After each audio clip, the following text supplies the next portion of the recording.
We live? Not yet. Not yet. We're about to be. Johnny ain't hit the shit yet. Oh, it's already live. We are Take it live here at the NiceGuyAndy podcast. Bmoney, I'm back. It's been a little bit, guys, but I'm finally back, and I'm here with a very special podcast. I want to give a tribute to the Hulkster, of course. Sitting here with my brother.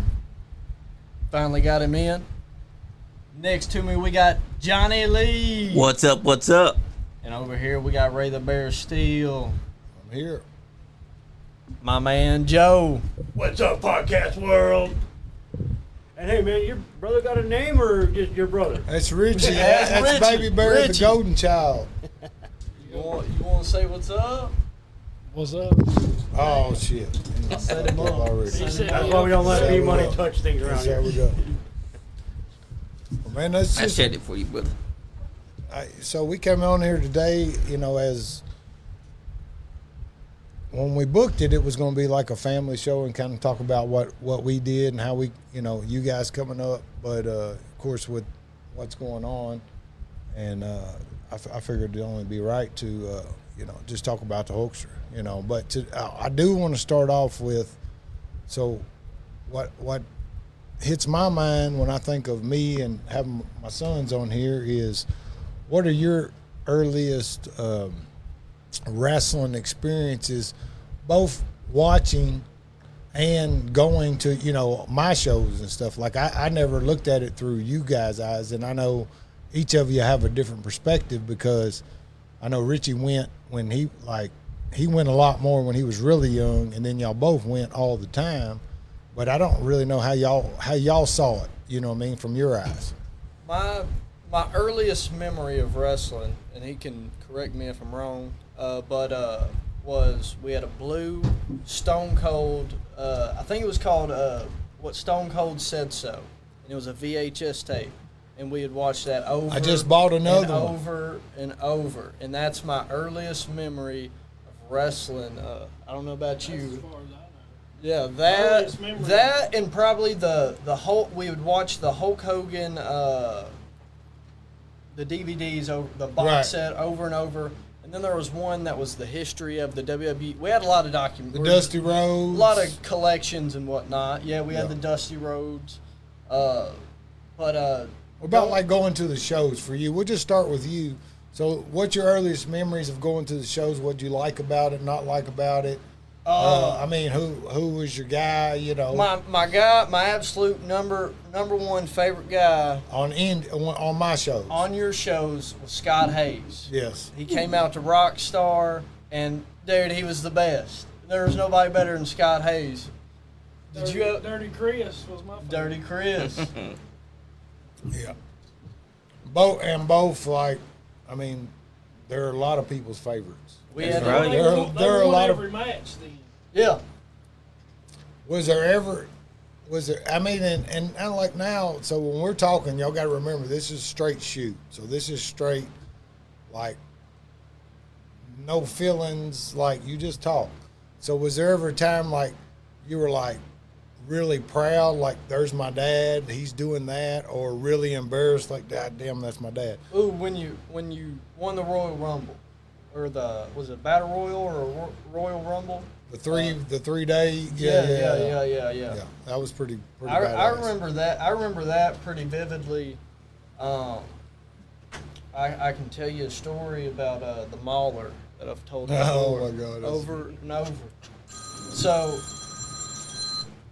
So when I was a kid, I was scared to death of this gimmick, the Mauler. And I'd be like, Dad, you can't let him get me. He's gonna get me.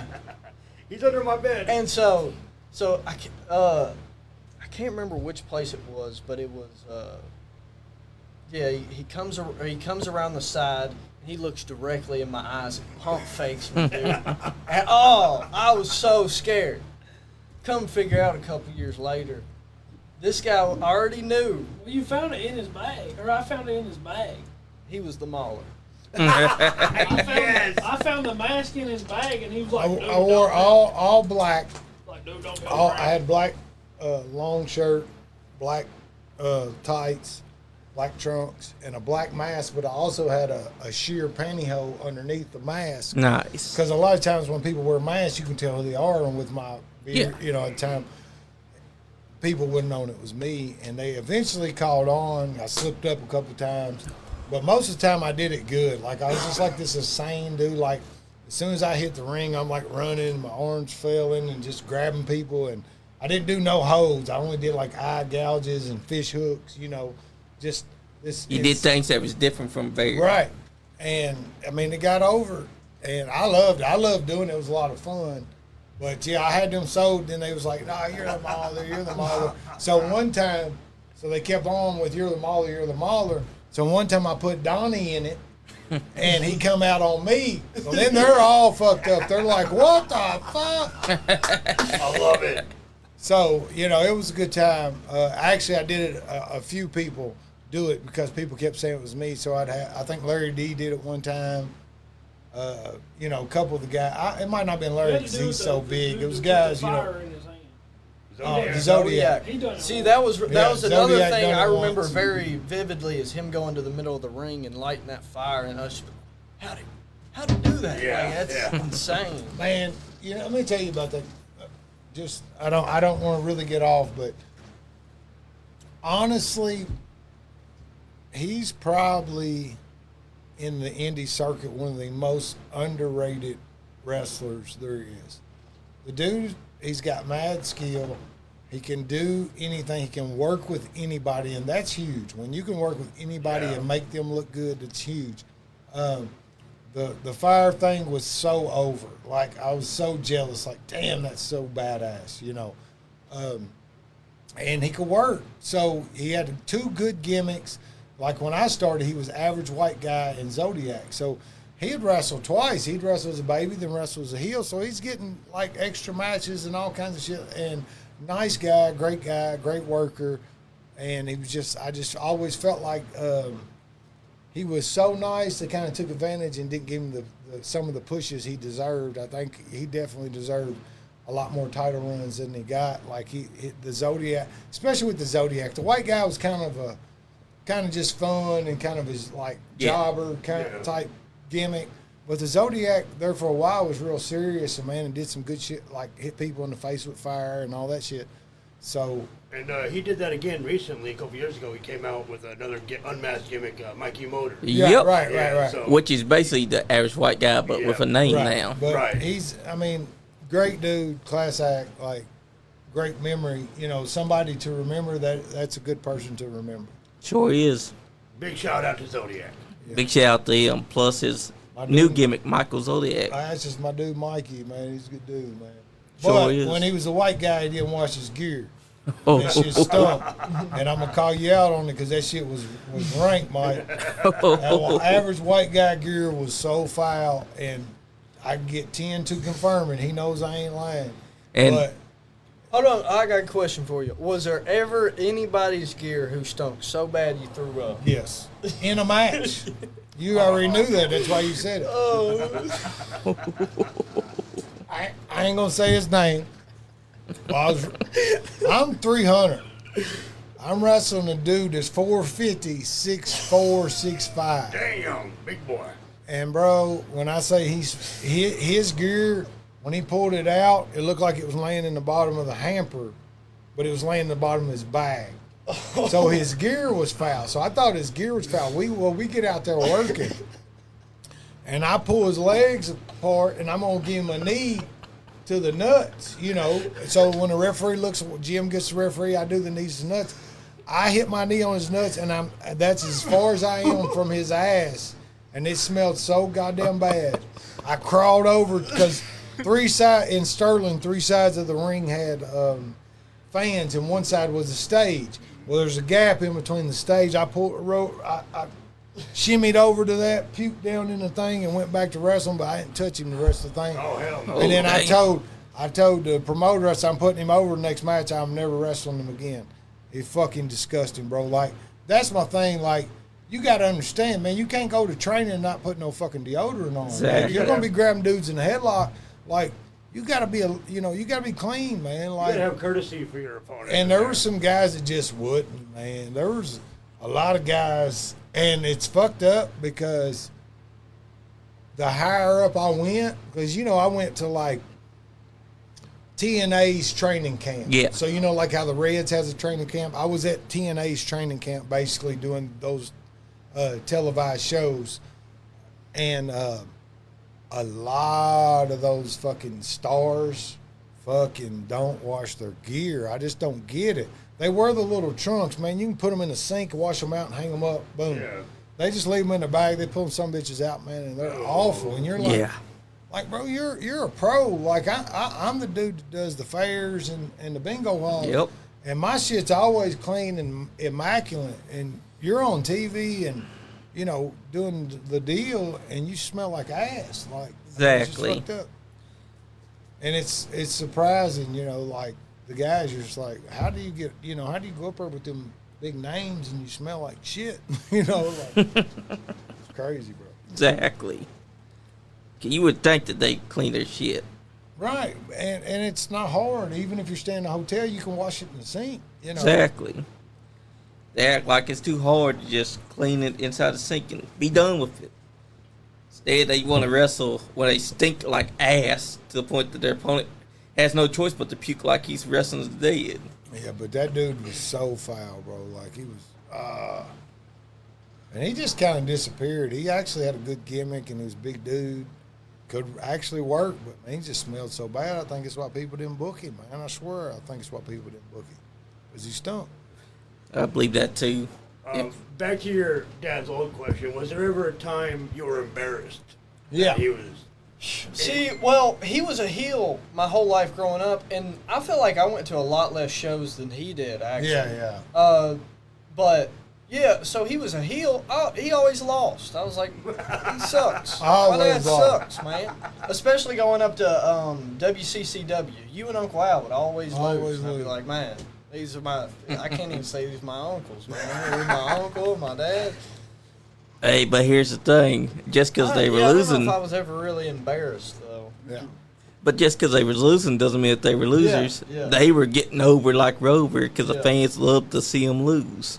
Oh, they hated us. Is there any time the fans got y'all scared the way me and Al got into it with them and shit? I remember. I can't remember exactly, but there was a woman.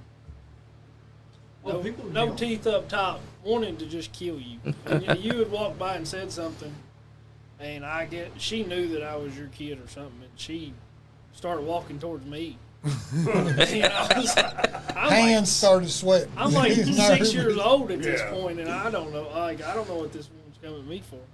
But the last question, I never felt embarrassed, but I did feel like I'd be mad at him and stuff because like he comes out and I'm like, dude, that's my dad. I want a handshake or something, and he's like flinching at me or throwing water. He at me. never shook. He never Never. shook her hand. Gotta sell it, baby. Gotta sell it. I'm a fucking That's right, heel, guys. bro. Sell it. Like I'm a heel, bro. Like, And we didn't. and we see, didn't my know. brother would. Uncle Al would. He He would fist bump his kids on the side. I'm like, you pussy. Like, Exactly. like, fuck them. They'll be all right. Like, That's right. if they gonna love wrestling, then they need to love the whole Boy, and aspect he'd of be in it. a knockdown, drag out, blood everywhere with Sheik, and then you see them at a cookout on Saturday, and we're like, That's their Uncle Sheik. You know what I mean? Yeah. Like, Yeah, like we're Uncle sitting- Sheik's killing each other. yeah, we're like on the side crying because we think they're gonna die, and then we see them. Oh yeah, one time I turned on Chucky and Al, Yeah. and this motherfucker cried for a week. Like, He stayed at Uncle Al's house. He left and went to Uncle Al's house for a week. I love it. Now that's how you sell it. and he was like 3, and I was like, go on over with him. Any Like- wrestlers listening out there, that is how you sell your gimmick. Damn straight. Because he was heel to his kids and heel inside the ring and heel to every fan. What was your number one moment as a heel? Your favorite moment as a heel? I'd be tormenting you kids. Man, now probably when we called me, Al, and Chadwick caused a riot in Fleming Neon, Kentucky, and we got back to the back, and us and every wrestler, it was double doors, us and every wrestler there had to get against the doors to keep the fans from breaking through the door. Oh, I've heard stories like this. We had to get a police escort out. But my most favorite moment was wrestling Handsome Jimmy. He was my favorite wrestler growing up. So I got the chance to. I've wrestled him at least three times. Actually, his last match in Kentucky, I wrestled him at Continental Inn, and that's my favorite moment just because he was my favorite wrestler, and he was super cool dude, class act. Like you can't always understand what he's saying, but he's great, man. And it's like they say, you meet your idol, and you're disappointed. I wasn't disappointed at all. You have a 50-50 chance. Right.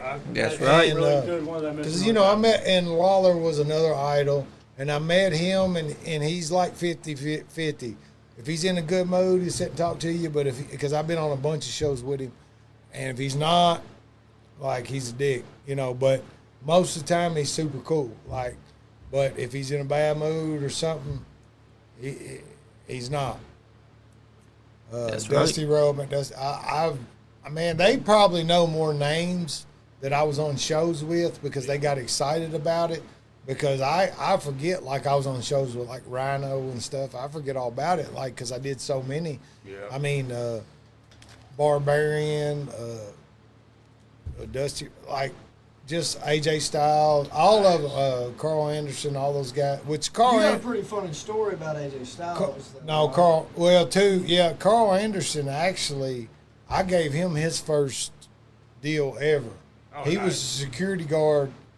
I mean, he was training with Chris and Roger, and he was coming to Georgetown. He was working security, and I grabbed him out of the, as a security guard, I grabbed him and I think choke slammed him, something like that. But I always knew he had a little something more, man. He just had that charisma, man, and super, great guy. We fucked with him hard, man. We almost made him quit one time. We ribbed him so hard, just having fun with him. And then, who'd you just say? AJ Styles. Yeah, AJ Styles, man. We went. I can't wait for this. So we wrestled. Me and this dude Gene. He was with Princess Patty, who was the legendary manager. He was her husband. He started out refereeing. He's a great ref. Then he started wrestling, and he was a good worker, but he was little. Yeah. So he just could do open the matches and stuff. But he's a good worker. So we were doing those shows down in Nashville, the ones I was talking about on that thing. They said just bring some guys that can work. So I brought Gene one time, and Patty had this shawl, and it was glittery and black, and it had these looked like feathers, man. Like, Yeah. and he brought it to wear it, and so first of all, Gene got mad because they were putting this dude over, and the dude was shit. Like they come to me and was like, "Hey man, dude's gonna come out, and he's gonna choke slam you and beat you in 3 minutes." I said, "Bro, I'll do whatever you want, but I'm just telling you, it's stupid." And he said, "Why?" I said, "Because he's 6'1", 285. I'm 6'2", 300." I said, "Just don't look right." I said, and he goes, "You're right." So he said, "Hey Gene, you and this dude named Dick Dalton, and you're gonna go out and he's gonna beat both of y'all." So then Gene tore up. "Oh, can't believe you fucking goddamn beat me. Just job me in 60 seconds. Blah, blah, blah, going on." I'm like, shut the fuck up, bro. Like, we're in the big time. Like, this is big time. Shut your fucking mouth. Anyway, he's going on, and AJ walks by. AJ was so cool because, like, the rest of them was in another room. He was in there with us. Nice. So he comes walking through, he's just chilling. And he ain't AJ Styles that he is today then.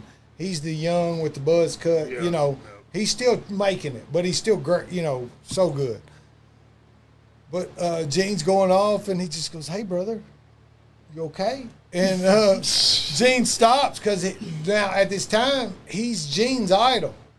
He's this dude's idol. He's like, "Man, it's just stupid. Oh, dude's putting us over. We're putting dude over in 60 seconds. We come all the way down here, wrestle for 60 seconds, blah, blah, blah, blah, blah." And AJ just goes, "Hey, man, that's crazy. Is he a ninja?" And Gene's fucking jaw just dropped. Like, he was just so hurt. Like, you could see his feelings was hurt. So then AJ walks off. Of course, everybody laughs. He walks off. So then Gene goes and gets dressed, and he puts that fucking shawl on. And he comes back through, and he's like, hey, man, how you like my gimmick? And AJ said, well, because he had these fire tights on that was red and black. He said, you look like the mascot for the Atlanta Falcons. And, bro, this dude was crushed. Like, he was so sad the whole 3-hour ride home. He was just laid in the corner, heartbroken over AJ. But, you know, he's just that kind of guy. He's personable, hung out with us the whole time. Hell yeah. Hell yeah. Yeah, I met a lot of the good ones. But, I mean, when we start talking about the good ones, we got to talk about the greats. And, I mean, I don't know about y'all, but the Hulkster, man, like, for me, I guess it hits everybody different with the time frame. Yeah. Because you got to think when, like, I was pulling up Piper's Pit with him and Andre, and when this happened, I'm watching it live, and I think this is real life. Like, I am emotionally distraught. Him and Andre were best friends. And They were. backed each other up until this moment. So after he won that, he has him out here, and, you know, he talks him into challenging Hogan. Yep. And then, dude, just from there, then DiBiase comes in, starts throwing money. And the fact that the trophy that Andre gets is a small, tiny trophy Right. compared to Hulk Hogan's bigger trophy. It's like best friends were going to tear each other apart right then and there because Andre wasn't having any of it. So, like, when it's going down, we're like, no, man, no.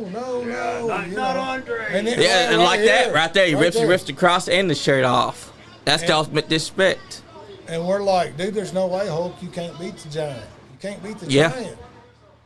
Because at that time, Andre's billed at 7'4" and Right. just lean, mean, and hungry. And they're building up. He's never been beat. He's Right. never been slammed. And Nobody Hogan- can touch him. And they didn't have internet and stuff, so you didn't know. But Hogan had slammed him like 100 times because they wrestled Yeah. through Japan and shit. And the fact that but nobody knew so it was. I mean, that's why it got over. Yep. Same thing with Big John Studd. He had body slammed Andre before that body slam challenge that they were having on WFT, but no one knew because internet back then didn't exist. See, here the thing, like, Hogan made you believe, He did. like, wholeheartedly believe. Stone Cold and The Rock made it okay to believe again. Yes. Now, honestly, it's like the circus is coming to town. Yeah. Like, Yeah. you're going to see a spectacle. You're going to see the thing, but there's no believability at all. Exactly. So why they go with kind of the storylines and stuff, still trying, it's like, man, y'all should just put shows on. Exactly. Like people are not buying into it. You know, people knew better when Stone Cold was there, but he made you believe. The Rock made you. They made you question. Right. Was that supposed to happen? Was he supposed to say that? And there's just none of that today. And It's like this, he's selling that he's still so upset and torn by his shirt and cross being torn off that he's carrying both of them right now. And his head was down. And if you notice, he has bandages on his chest. Yep. Andre grabbed him so bad, so hard, he cut him. Really? Yeah. He did. And you could tell that Roddy Piper's trying to goad him into accepting a match with Andre. I mean, and he's so good. I mean, he looks like he's fucking destroyed, bro. Like, Yep. He looks like he's sad. And like he's eaten alive by the thought that his best friend just turned on him. And his voice has a bit of a crack to it. Yeah. And that's why, like, all around, they can say whatever they think, but all around, total package, Hulk Hogan is the greatest ever. That's right, because Ric Flair is the best worker, him and Bret Hart. Macho Man's the best seller and the best getting people over. Like, you know, I don't know. There's a lot of big men, but I give it to the Undertaker as the best big man. But you can't take away what Hulk Hogan did. No. Because he was the icon before Sting was an icon. Because Sting started out as a Blade Runner first. Right. Hulk Hogan was making names and earning all this money for the promotion. And right here, he had been built up as undefeated. For 4 years, he held that title. No one had beaten him before. And now he's facing his biggest challenge in Andre the Giant. What's y'all's first? I mean, what was it? 92,000 showed up. Yep. Indoor record. Indoor Yep. attendance record 93,657, some shit crazy like that. And that is literally the most iconic moment that's still brought to this Oh, day. yeah. What happened at WrestleMania 3? He's in both. That's He's right. in both. It's Hogan and Andre Hogan in The Rock. Yep. Biggest moments in wrestling history, in my opinion. And there's been great ones, you know, but those two, man, like my favorite interview of all time is Hogan and Rock when The Rock challenges him. Dude, I Yep. was watching that live, and I almost teared because I had such goosebumps that it was coming through my eye. Like I was like, oh my god. That's Like, right. You Like- know, because I didn't expect it. I thought he was just going to get on him and do The Rock, you know, and talk shit. And then all of a sudden he fucking, you know, challenges him. And it's like, wow. And the best thing about that match is that you see the turn from Hollywood Hogan into the Oh, immortal God. Hulk Hogan. Because he Right. goes from being the heel to now he's doing the hulking up and he's doing all this and and then stops the punching, and he's going back to the Hulk Hogan of old. And see all that Hulk and Andre stuff, that's my earliest memories of wrestling. And that is the greatest moments of wrestling, because without that WrestleMania 3, Oh, there wouldn't have been a wrestling No. today no, like it was. not like it is today. It wouldn't have been as big. Exactly. He put it on the map. You didn't even have to be a wrestling fan to know who Hulk Hogan was. That's no. right. Out of all wrestlers. Just like Stone Cold, just like The Rock. To You did- this day, the only wrestler to be on the cover of Sports Illustrated. Wow. Yep. That's right. And also, when people think of wrestling, the first name that comes up is Hulk Hogan. Hulk Hogan. Or Ric Flair. That's right. Because both of them, at their time, they were the peak of wrestling. Like, they had the greatest events. If you didn't like wrestling, like the people that didn't like wrestling, they referred it as the Hulk Hogan stuff. Right. Like Right. they didn't like wrestling, Yeah. but they knew Hulk Hogan. That's right. That's how big he was. He made a leg drop mean something that no other move can mean. That's how good Hulk Hogan was. And we lost him a week. I To this missed day. those little Yeah. rings they came out with. That I was missed cool. those things. And it also fit Andre Giant, because that made him you a know spectacle. that's at Trump Plaza. Yep. Yep. Oh yeah. And that actually fits Andre Giant right there. Having Bobby Heenan with him and him being Bobby Heenan's No, that's ace at in the hole. Pontiac Silverdome. The Yep. other one's at the Pontiac, Trump. Yeah, yeah. right. The next one's at Trump. Yeah. Trump Plaza. And I gotta give it to Bobby Heenan too. He was a great Yeah, manager. Andre was in good shape still. He was still in decent shape. Yep. Not in his best shape, but he No, was this in. is when it started going down. Right. But he could still get. I mean, he could still do some stuff. Oh yeah. And you gotta think too. He's also working hurt. He is hurt Oh, yeah, 24/7 during this match. But he still put on one hell of a match to make Hulk Hogan the man. That's one thing you cannot take away from Andre Giant. How do y'all remember the Hulk? Oh wait, hold on. First, I want you to tell a story about the phone call you got from daycare about Richie. That's what I was about to bring up. I got kicked out of daycare. No, let him tell it. Let him tell it. I'm gonna go pee. It's a great story. I don't remember exactly because it was. I mean, I was young, but I know he got the I'll phone let call. when he gets When back. he gets back, But we'll you get let him back, tell him about the phone call. But Go ahead and say what you remember. I'll tell exactly what I remember. I don't remember what set it off or whatever, but I was in daycare. There was a couple kids that would pick on Brandon, whatever. One day, one of them's picking on Brandon. I run over there and I catch him in a body slam. Nice. And I run from the back of the stage, and I get on top of the stairs of the stage, and I jump and leg drop him on. And this is the bare ground.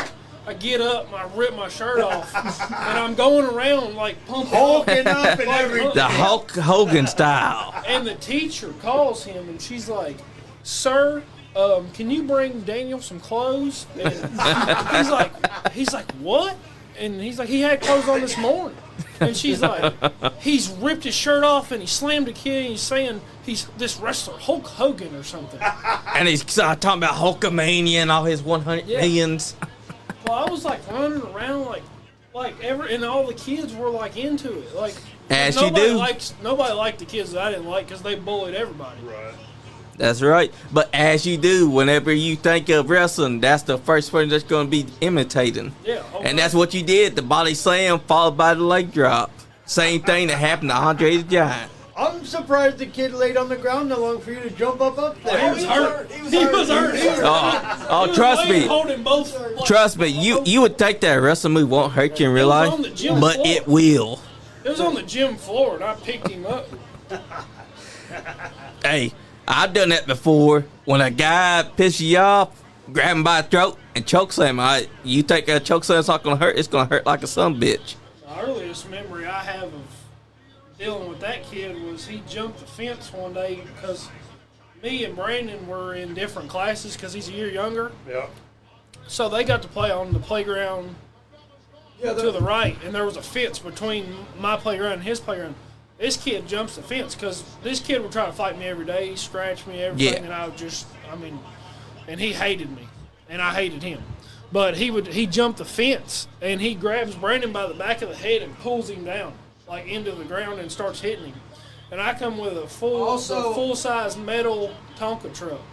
Nice. And I hit him right over the back of the head and bust the back of his head. Nice. Y'all were having wrestling moves. I was a very small kid compared to everybody else. Yeah. You small? He was born at like 3 pounds. Yeah, I was. And then he dropped a pound in the ICU. Up until like 5th grade, up until like 5th or 6th grade, I was like 42 pounds. Yeah, he was like 40 pounds going into middle school. I mean, let that kid try you now because I think that you could rip his arm out of place. Dude, I wouldn't let nobody mess with Bmoney. No. But at home, I was getting every leg drop, every. Yeah. I had to practice. So we had this. Hey, he was getting you ready, man. I had to He knew you were going practice. to grow up to be a wrestler. I had to He was practice ready. for I protection. will say, I appreciate you, but dude, some of the stuff you went a little too far. Hold on. This guy, we're going to go down the list, and you're going to correct me if I'm wrong. I got you on the record saying Ain't gonna be this. nothing wrong. Did you hit me with a chainsaw? Is that correct? You ran into it. You ran into it. Classic. Did you tell me You hit the if I- chainsaw with your face. if I drank gasoline that I would be the Flash? Yes. Wait. You believe that? I was a kid. Hey, my older brother said it. Hey, I was a kid and I'm the older brother. I knew that wasn't true. All right, last one. This is it? You're only going to give me a 3? No, I'm getting y'all. off easy. I'll give you. Okay. Okay, another. This is really embarrassing. So he used to make me play football with him. I don't Yeah. like football, basketball. We But I used to play do the with. Oklahoma drill in the living room. Do you know? Yeah. And so, but outside we would play. We'd play kickoff. Like, so you throw the football, and then the person on the other end has to catch it. And then you just got to try to get them before they get to the other end, whatever. And We had a name for that game, but we get kicked off the air. yeah, I wasn't gonna say it, but yeah. So he takes me down or whatever, and he would do this almost every time. He would strip me down to my underwear, and he would take my feet and he would put them behind my back, and he would take my underwear. He would take my underwear and pull my underwear over my feet, and I would be stuck in the yard with my ass out. It helped you build character. Made you tough. Yeah. He was helping you toughen up. All right, now we got to get your end on this story, Big Bear. About the phone call. So I get a phone call from Dan, the daycare guy, and he's like, "Well, he's really not in trouble, but your son was on the playground and he said he was some wrestler and he ripped his shirt off." And I said, "Okay, I'll bring him a shirt." Like I was kind of proud, really. Like, fuck yeah, he hulked up. No, he hulked up, motherfucker. That's what he done. I don't know. They didn't say there was no situation. He just done it, like he just ripped his shirt in half and he hulked What up. happened was the kid that always picked on Brandon, I body slammed him and leg dropped him and then ripped my shirt off, which they didn't see that part, or the daycare people just didn't care because nobody liked him. That kid was awful, man. He said he went around doing the Hulk Hogan thing, doing the Hulk up and the entire Hulkamania thing. Hulk must pose. What about the Tonka truck? But I mean, Hulk was so big, man. Like my nana, she watched wrestling religiously, and she put when they came to Lexington and they'd put him on the front of the Herald Leader, a big picture of Hulk because he was coming, and she had cut it out and it was on her refrigerator my whole childhood, and then when he dropped a leg on Savage from NWO, 1996. she took it down, and she never watched wrestling again. Oh, wow. And that's why Wait, it hold was on, the hold on. greatest heel turn. That's not the only person that we know to never watch wrestling again because somebody dropped the leg. We got Tim Miller. another He friend. still gets mad about it. I mean, that's the impact Hulk on Like people, he man. was like, it's fucking bull. Look, we was watching it. We were watching it. We would all get together. So for us, wrestling was when I was a kid. My dad's got 13 brothers and sisters all together. Yeah. And probably 10 of them would be over there for the pay-per-view. So it was always a family affair. Like my uncles and dad would take us, me and my brother, to Rep Arena every Thursday. I think it was one Thursday a month or every other Thursday to see Jerry Lawler and all Memphis, And so we was raised on wrestling, and then like pay-per-views were always family time, so I always tried to keep that going, and then when I got into high school, me and my dad, a couple of my uncles and my friends would get together, and my brother's best friend, he's a brother to, me and my brother, is Tim Miller, and we was watching it. We was watching the pay-per-view, and we all got hyped because here comes Hogan to save the day, We're like, fuck yeah. And he dropped that fucking leg, and Tim just stood up, walked out, didn't say a word to nobody, and went home. And then he was like, fuck that shit, stupid. My favorite thing about that whole thing was that Hogan first walks to the corner. They're all like, he's going to save the day. He's going to take him out. And then Hogan just out of nowhere just walks up, loud, drops the leg onto him. And he's like, you son of a bitch.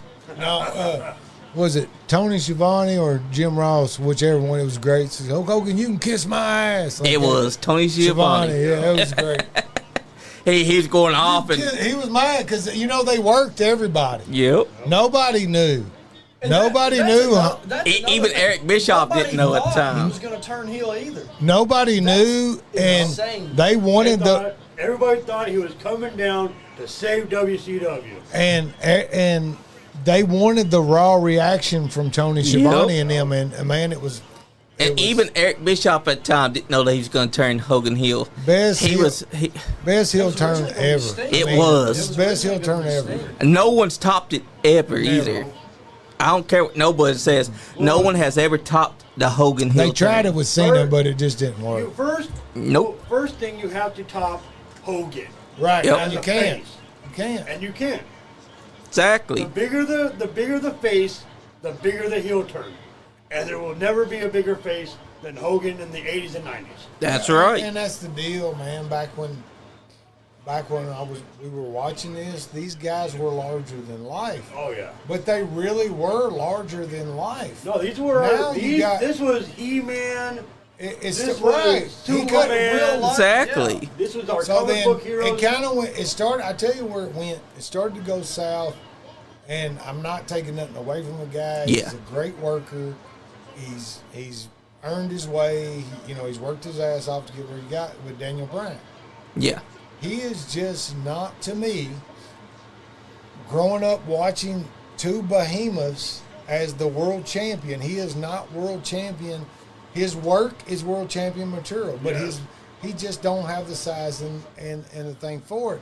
And that's when the believability started going down to That's me. right. I feel Like either one of these guys could be champion for 20 years and people believe it. And plus, these guys were stood 6'5", Right, 6'4", whereas Danny Bryan stands like he's 5'9", 5'6". So now the little guys, when they're wrestling a big guy, it's not even like people are not like, oh no, this ain't fair.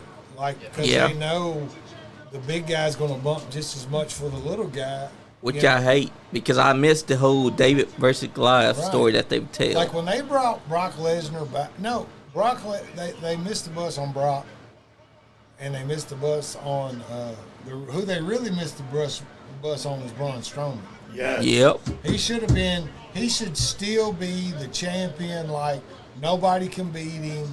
You know, and then you bring in Randy Orton Exactly. and you take him down eventually, but They didn't. They didn't, man. They didn't want him. And like with Braun Strowman, he was on fire from 2016 to 2017, and then they just dropped the entire ball on him. And he's huge, and he's got a great look, and he can work. So, And take Damian Priest for instance. He stands 6 foot something, and they have had him bump for these little guys like they can take these big guys down with ease. Well, and it's like the earliest memory of me for somebody that was unbelievable, like that I was like, this guy couldn't, there's no way he could beat this guy, is CM Punk. CM Punk and Daniel Bryan are kind of like the same people to me. CM Right. Punk was a little earlier. Yeah. But, like, Rey I never Mysterio, was I a believe Punk. Rey Mysterio beating Batista more than I believe CM Punk believed. And that's because they did a hell of a job building up Rey Mysterio as the giant Mysterio had killer. to build. CM Punk just Here- walks in here's and the beats like thing. John Cena, and Here's you're the like, this thing. don't You make go no to a sense. show nowadays. You go to a WWE show. You go to a independent show. You can go TNA. You can go anywhere. When you went to this show, you're like, man, I would never grab one of those guys because they would fucking kill me. Oh yeah. Now you're watching the show like, I can whoop his ass. That's right. You know what I mean? Like, and that thought never crossed your mind. You're not grabbing Andre the Giant or Hulk Hogan. I don't care who That's you are. right. You just ain't, and that's where what I mean believability.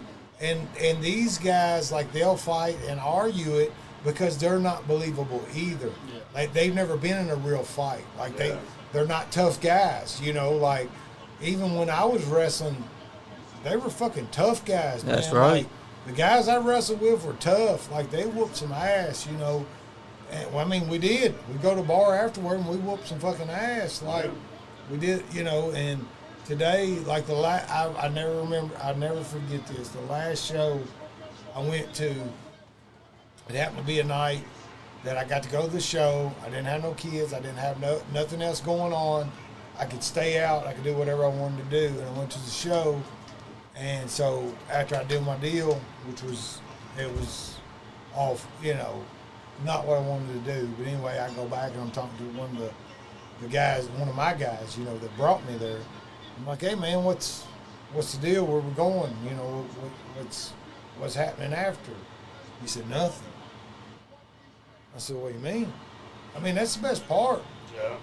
You do the show, you go out with your boys, you fucking,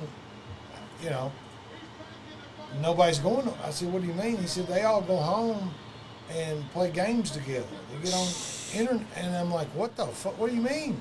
Are they wrestlers or what the fuck are they? Like? And he's like, man, it just ain't the same no more. And I was like, I'm good, bro. Like, that's the best part. Like, you take the camaraderie away, man. Then you got nothing. Right? You don't. There's Like, no chemistry, no nothing to the we wrestling. always did something afterwards. Like, always hung out.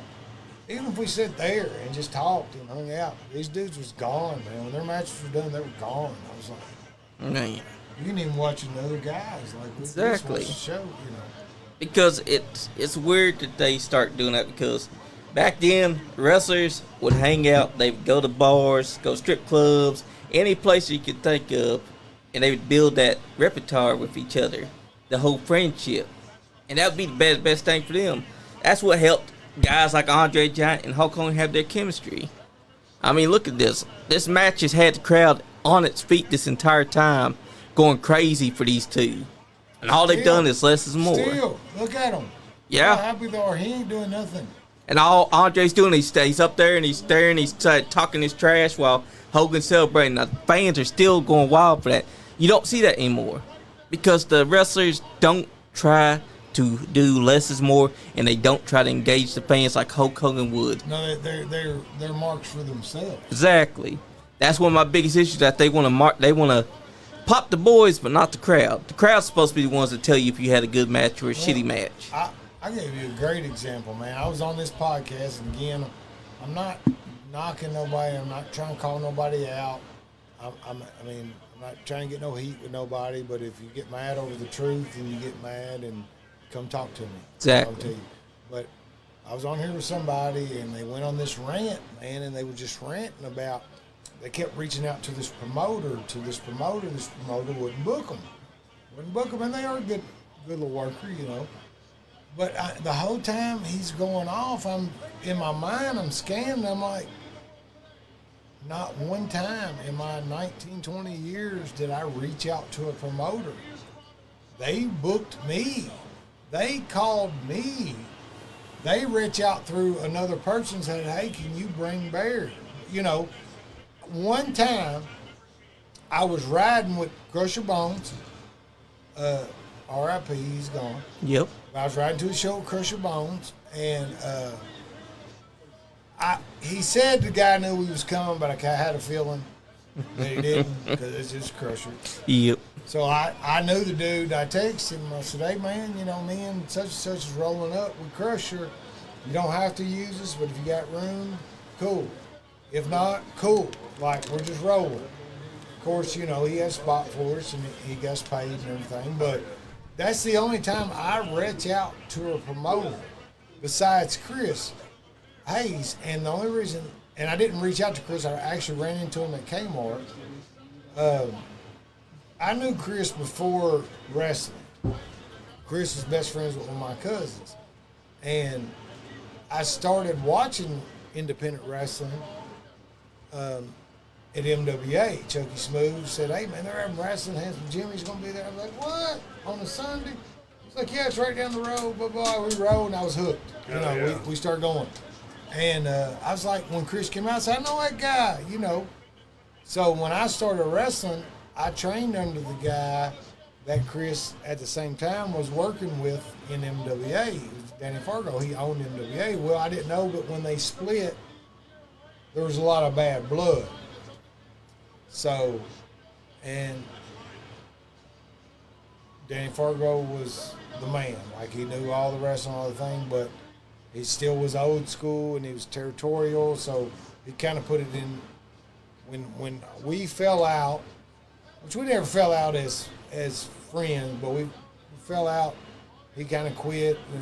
Anyway, long story short, he kind of put it in Chris's ear that me and my brother were not good people, you know, like we fuck people over. Like, so Chris would never book us and never book us. So one time I ran into him at Kmart, and I was like, bro, you know me, like, we just want to work, man. We'll come for free, like the first time. Just book us, you know. So then Chris was like, man, right. So when Fargo quit, Shane had taken over, and so Chris showed up. He's like, hey, man, we need to combine these shows. Who wants to work together? Boom, and then we took off from there. So outside of that, bro, like, I never called for a booking. I never had no one else, you know, like a lot of guys. I was watching with the Hulkster stuff, and they kept bringing up Beefcake because that was his boy. Yeah. But here's the deal. Beefcake was only Beefcake because of Hogan. Yep. Like, he was not very good.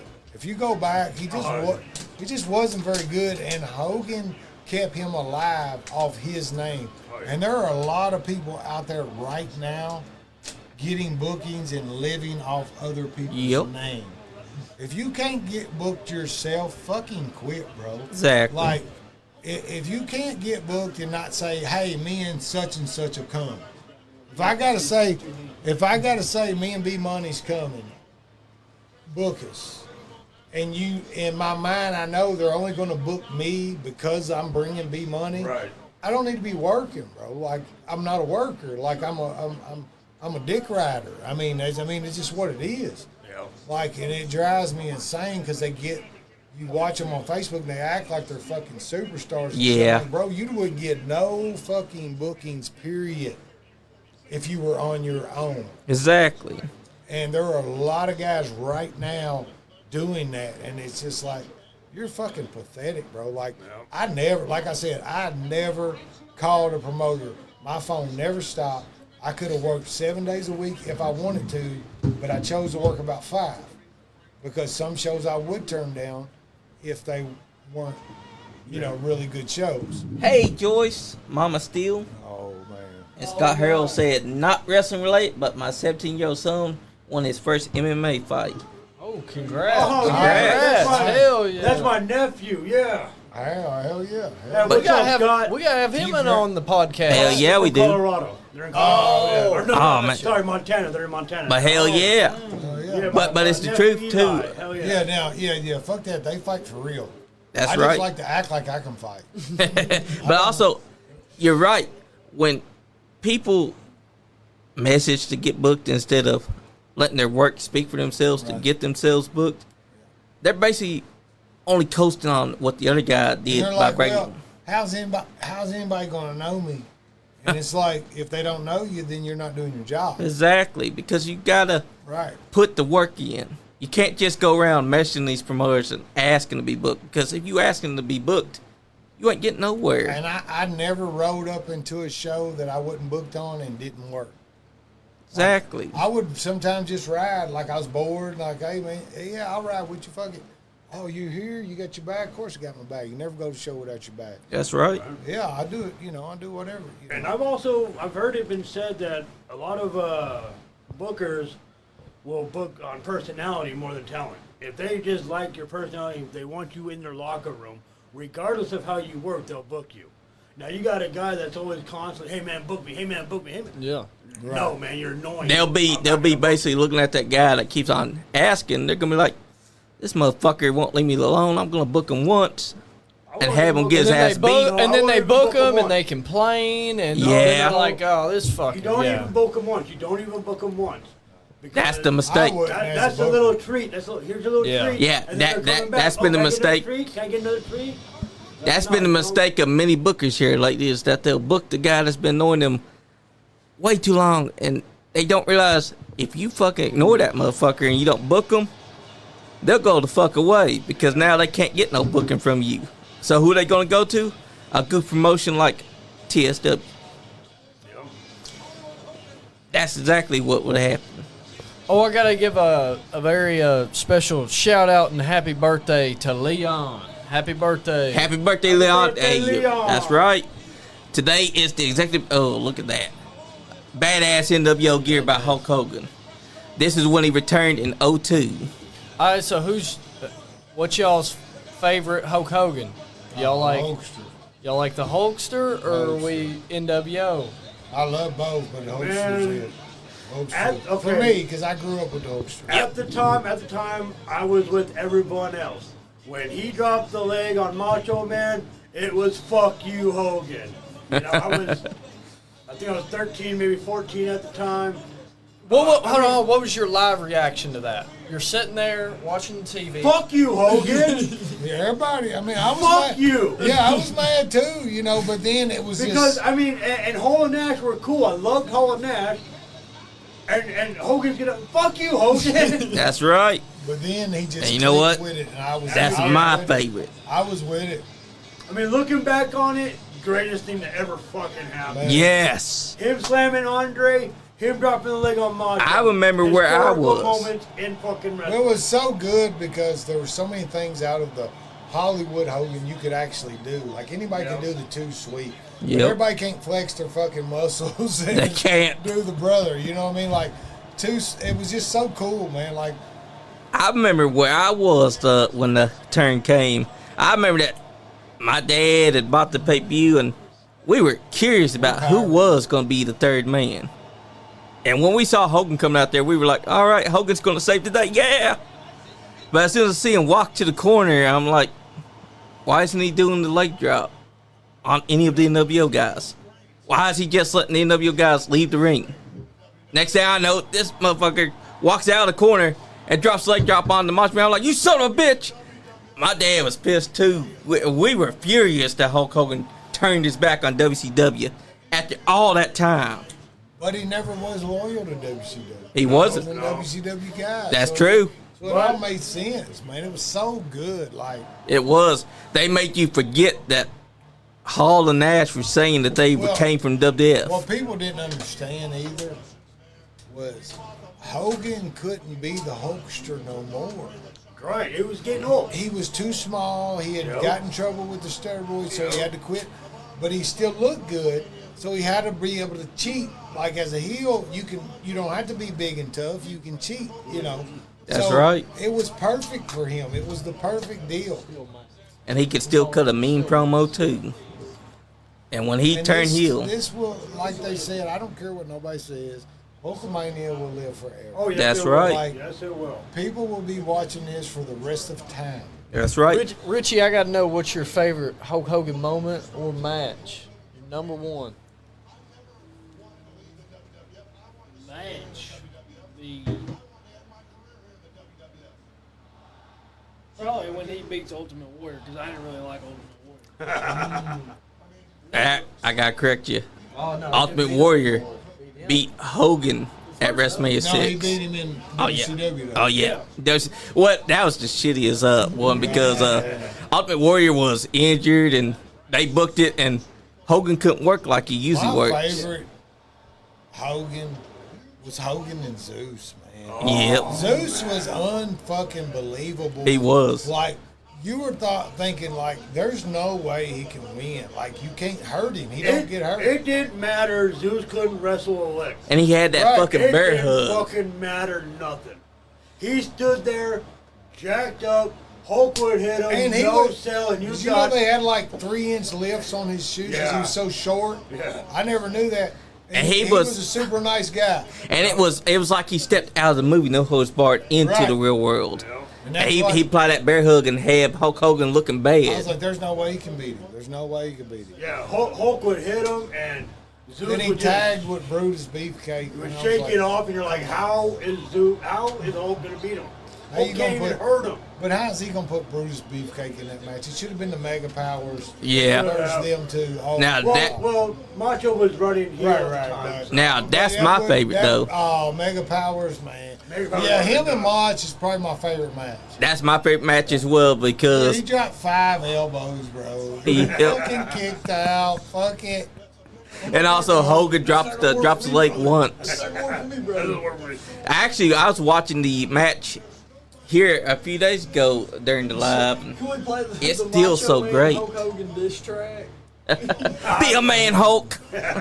I love I it. bought that CD when it first came out. You know what makes that so special? Because that's a real man hating on Hulk Hogan. He's just airing out his hatred for Hulk Hogan. My favorite diss though is what he did to Triple H. He said it was during the gym promo. He's like, Triple H, you want to call me a gorilla man?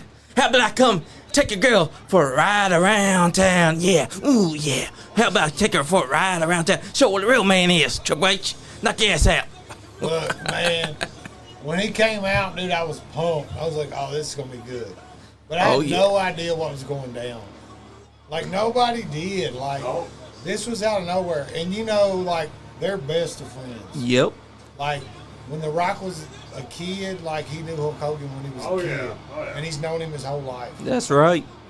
He's watched this kid grow up. So, you know, Hogan, you know what he's feeling inside. Like, you know how proud he is of this yeah. kid. Oh, yeah. You know, Yep. like, And it just felt right for two icons from two different generations to come together in the same ring. but no, Hogan loved The Rock. Yep. He had no problem putting The Rock over. And you could tell that The Rock He loves was him glad too. to do it. Like, glad I to do it. was such a Hulk Hogan mark growing up when I was a little kid that because he endorsed Flintstone vitamins, Right. I ate Flintstone vitamins. Hey, me too. They worked, he Johnny, endorsed- they worked. He They endorsed That's how you get that ball. That's right. I want to tell. He I endorsed- want you to tell them about when we asked Dad for some Flintstone vitamins. He got us some. Yeah, he got us. He didn't get us the gummies though. Oh no! Oh no, we didn't have the gummies. Them Chewable. them Yeah, podcast- we had the yeah. hard All right, ones. here we go. Here we They go. were gross. They were so Dude. gross. It look, So good. Oh, they were and look, the gross as fans shit. are already reacting But to I loved this. them because fucking Hogan had a commercial for them. so Look, good. That's why we asked for it. Hogan had a commercial for Right Guard deodorant. Listen to that crowd So when too. I finally got And all opened they're up to doing our is staring deodorant, each other what the hell down. do you think I bought? Yeah. Jimmy ass Right honestly- Guard that didn't last half a honestly, damn day. On I heard the that mic WWF and all did a that, The promotion Rock with, is probably the Strait best ever. Yep. a long time ago. Yep. And He is. That, people were buying On the it mic, then. The Yeah, I Rock's saw the yeah. best somebody ever. bought He like is. a really old one off He's eBay. so I fucking seen a good. video. He a long is. time ago. And him, Hogan, Stone Cold Rock and Hogan's best on the mic. That's right. And listen, now The Rock's about to talk, and the crowd was still loud. Man.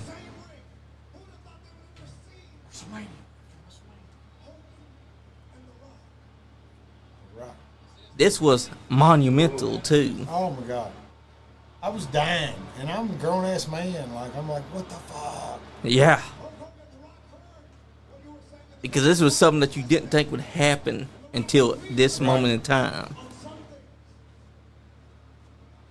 Just like how when Austin fought Scott Hall. This is real life Batman versus Iron Man or Captain America. Right. Like, this is real life that. Joyce saw Donnie's comment from earlier, and she said, "Hey, Donnie, don't be talking about my boys." What's Donnie been saying? He said something earlier. He said, y'all talking about me? We ain't talking about Donnie yet. The disrespect. The disrespect.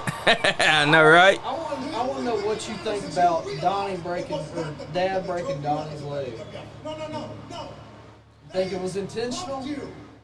Donnie thinks it was. He did keep the belt for, what was it, like another 6 months or year? Man, I'm longest reigning MWA champ of all time. I think it might have been I think Larry intentional D, but Larry D deserved. passed me, I think, but Might have been intentional. up till then I was. Yeah, because Intentional but deserved, Donnie. Because remember, Barry was supposed to lose to Donnie that night, and That's not gonna work Donnie for me, and brother.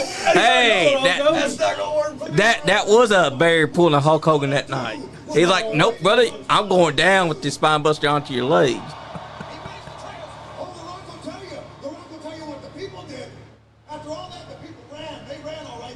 That's right.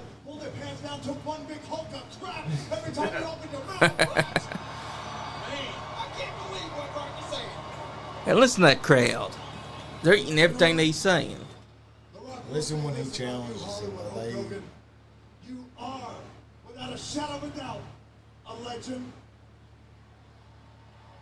You are, without a shadow of a doubt, an icon. Quite possibly the best ever. That's right.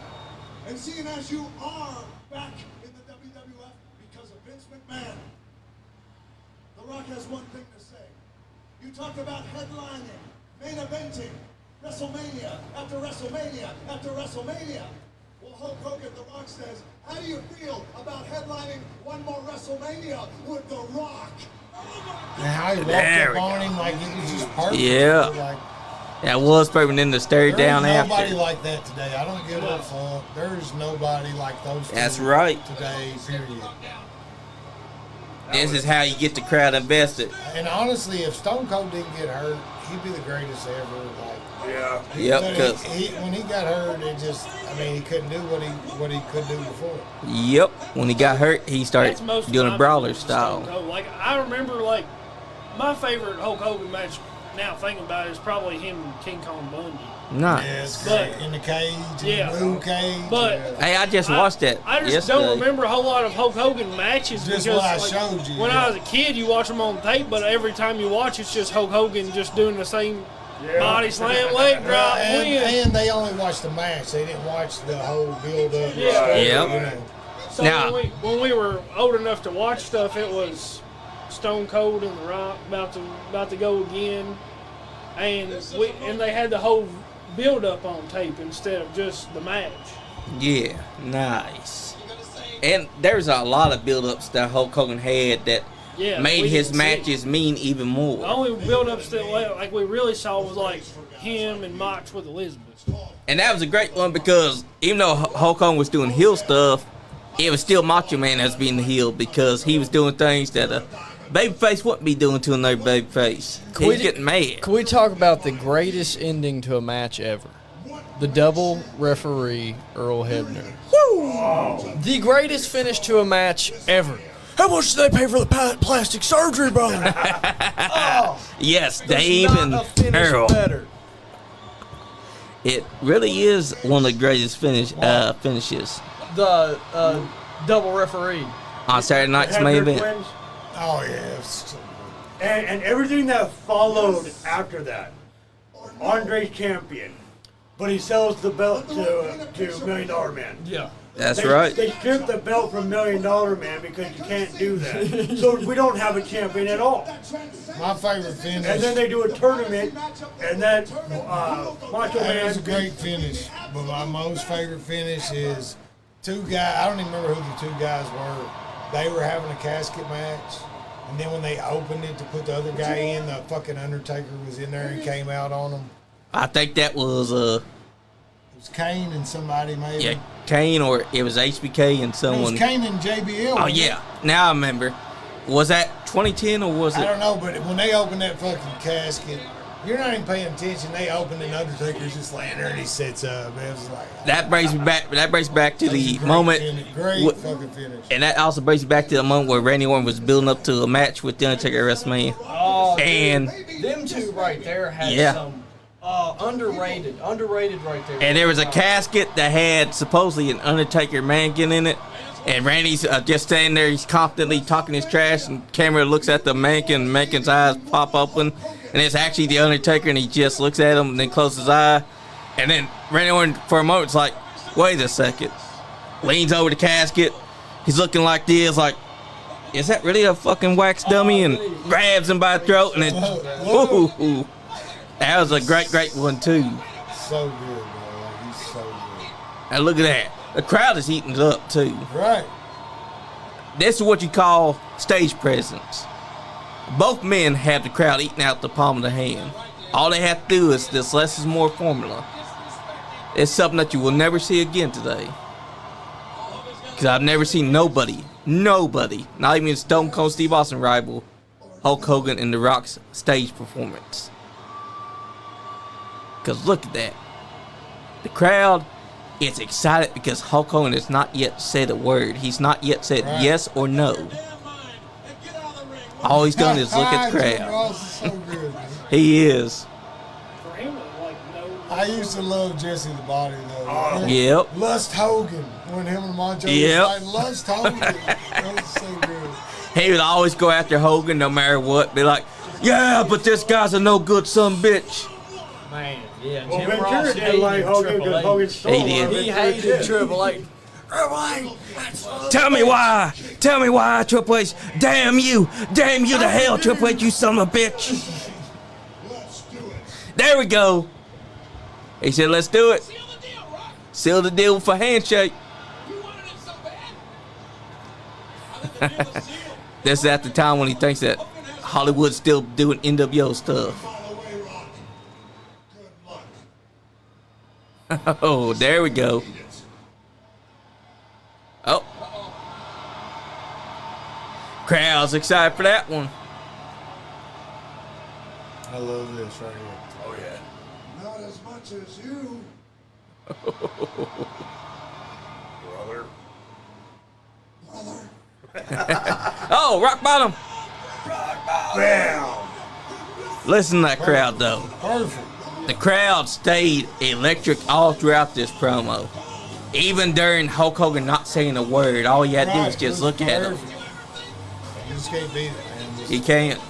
Hulk Hogan was someone that understood the assignment.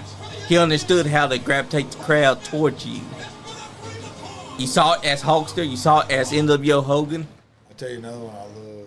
My favorite match I watched live, which I was a big fan of him. I know this is a hot take, but I watched it live. It was Batista and Triple H in Hell in a Cell. Yes. Yeah. That was a fire match, too. With the barbed wire chair. They had the build up as well. Like, my favorite build up. Also, Batista had one of the best looks ever. He did. Oh, man. And my favorite. He wasn't a great worker though. He wasn't. But my favorite build up. You don't know that when you were young. But my favorite build up to that If match. somebody told you now, like when you were a kid watching him, like and Hulk Hogan had dissipated before you were old enough to understand, and told you Hulk Hogan wasn't a good worker. See, y'all wasn't around when I was when watching Batista working with Evolution and Triple H. That made the 2005 build up to that match at WrestleMania mean even more when, out of nowhere, Batista reveals who he was going to choose to wrestle. And he puts Triple H's ass through the contract signing table and lets him know, I'll see you at WrestleMania. He turned that thumbs down. Oh man.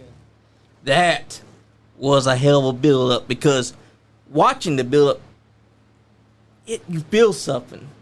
That's like what I felt when you watch Hulk Hogan turn, or you watch when he went up against Andre the Giant at WrestleMania 3. You felt something because there was a build up that mattered, a build up that captured your heartstrings and made you give a shit about what the two men were about to do to each other. Same thing with Undertaker and Kane. Granted, that whole build up for that involved Kane not showing up for a while. You had Paul Bear always popping up saying, "Your brother's alive. Your brother's coming for you." Yeah. And then October 5th, 1997, HBK versus The Undertaker, first ever Hell in a Cell. Who comes out? Kane. My God, it's Kane. Give Vince McMahon the shit that you want, but guess what? No one's ever made a call like he did when he says, That's gotta be Kane. That's gotta be Kane." Rips the door off. Comes inside the ring. Him and Undertaker standing face to face, and you just see how tall this big son of a bitch is. Granted, he's wearing boot lifts himself, but at the time, you think this motherfucker's made Undertaker small. And you gotta think everybody's like, "Oh, Undertaker this is his yard. He's the big guy. Like he's him."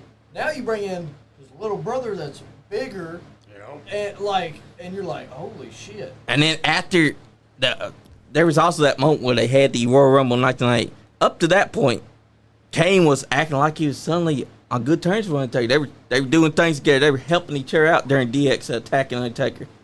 And then what happens? That no good son of a bitch, Big Red Machine comes out, grabs the Undertaker and chokeslams him into the casket, locks it, takes it up to the ramp, takes an axe to the coffin, pours gasoline inside of it, and then burns it.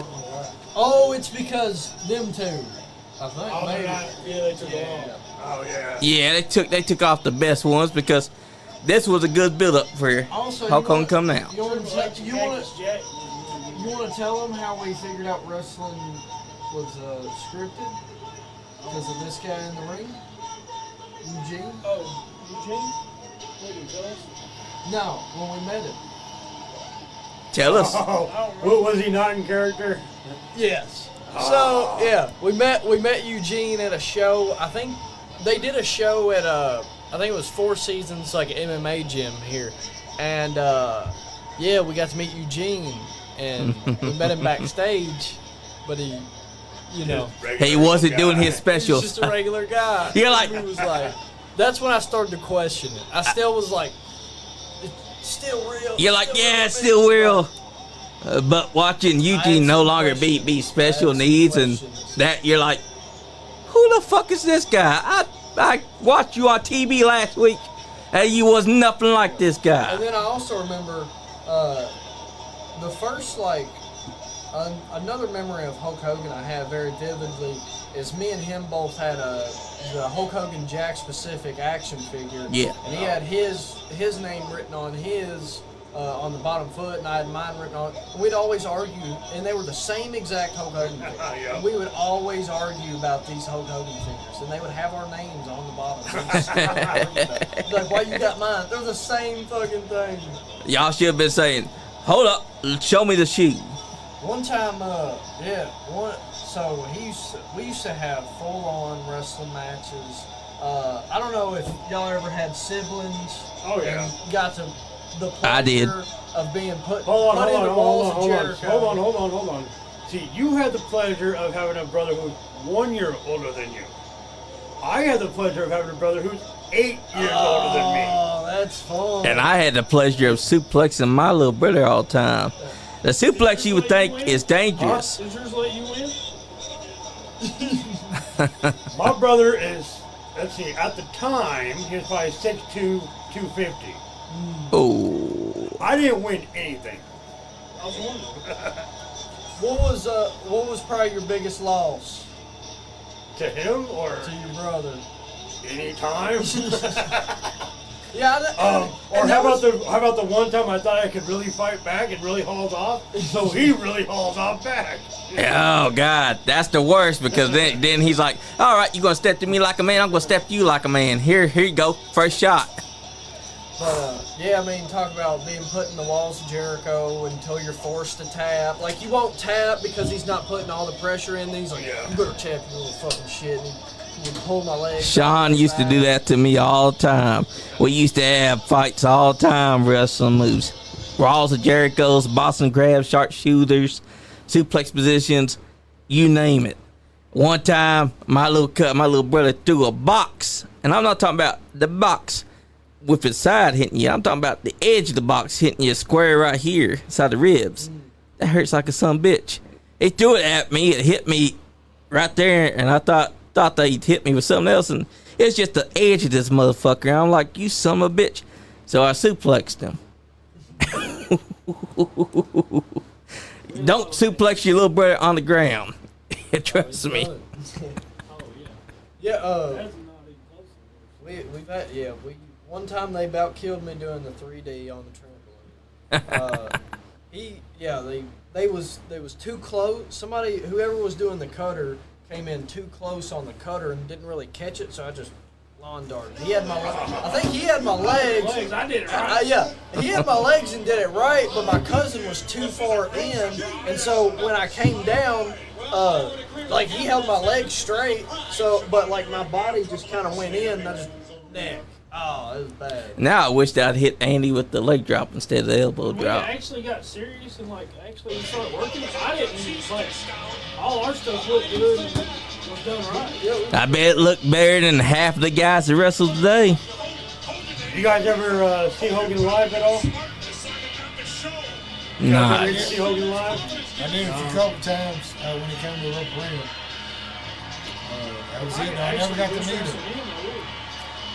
It was crazy because we were down in Orlando this year, and we were going to go down to his bar because he came on every Monday. He shows up, and we were going to go, but it was a 2-hour drive from our hotel there and a 2-hour drive back. But we were going to party.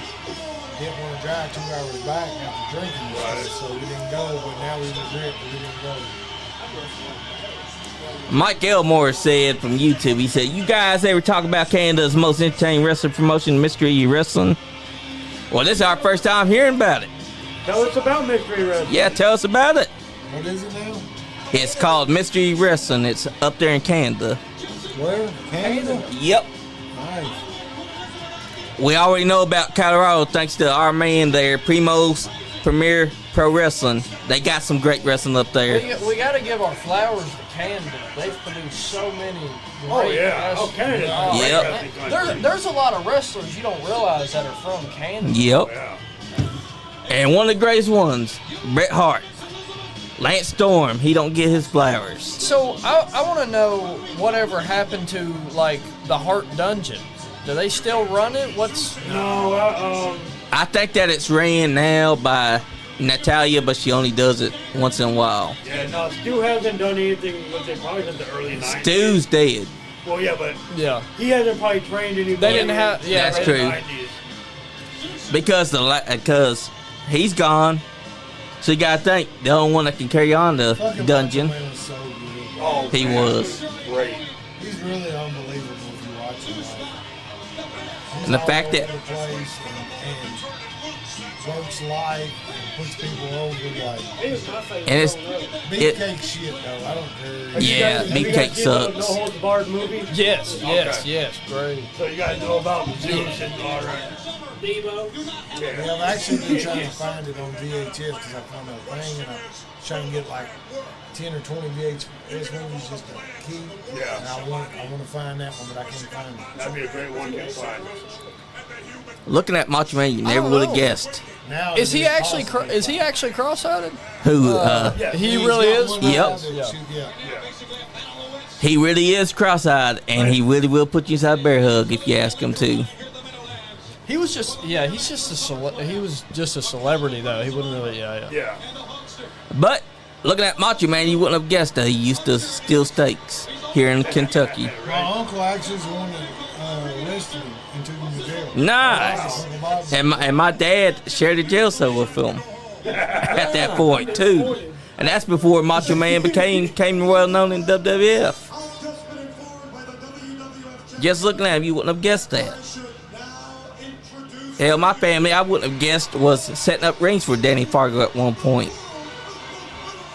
or that I have distant relations to Bruno Sammartino. Shout out to here Sherry she comes. Martel, too. Here comes First Lady of Wrestling. Hey, speaking of which, tomorrow night, the Nice Guy Andy podcast will be at the Capital City Museum for the Miss Elizabeth Museum exhibit. And also for Kentucky Wrestling Federation. It is free. Everyone is invited because Capital City Museum is paying for everything. Bell time is at 6 p.m. You can come on out and enjoy the exhibit before the matches start, and then stay for the 9 p.m. Miss Elizabeth showing, because they're going to have actual footage of Miss Elizabeth's career outside of the ring. That sounds amazing. Tomorrow it's free, guys. That's right. What you doing? If you ain't Come doing on out nothing to tomorrow, Frankfurt and enjoy the show. That's right. what time we got on it? I think it's from. They said the show's 5 to 8. Yep. Five big matches. Yep, the 5 big matches are actually 6 p.m. match start time, 5 p.m. Let's pull. You can get in there. real quick. Let's see. So before the matches, head on over to Capital City Museum. Check out the Miss Elizabeth exhibit. That's right. And also, if you want to, stay at 9 p.m. because you're going to get to see Miss Elizabeth before and after she was in wrestling.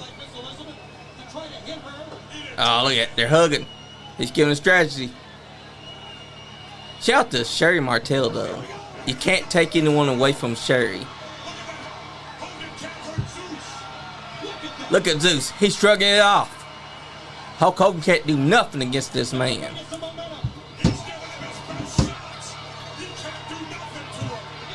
You can wreck his eyes, but you can't do anything else.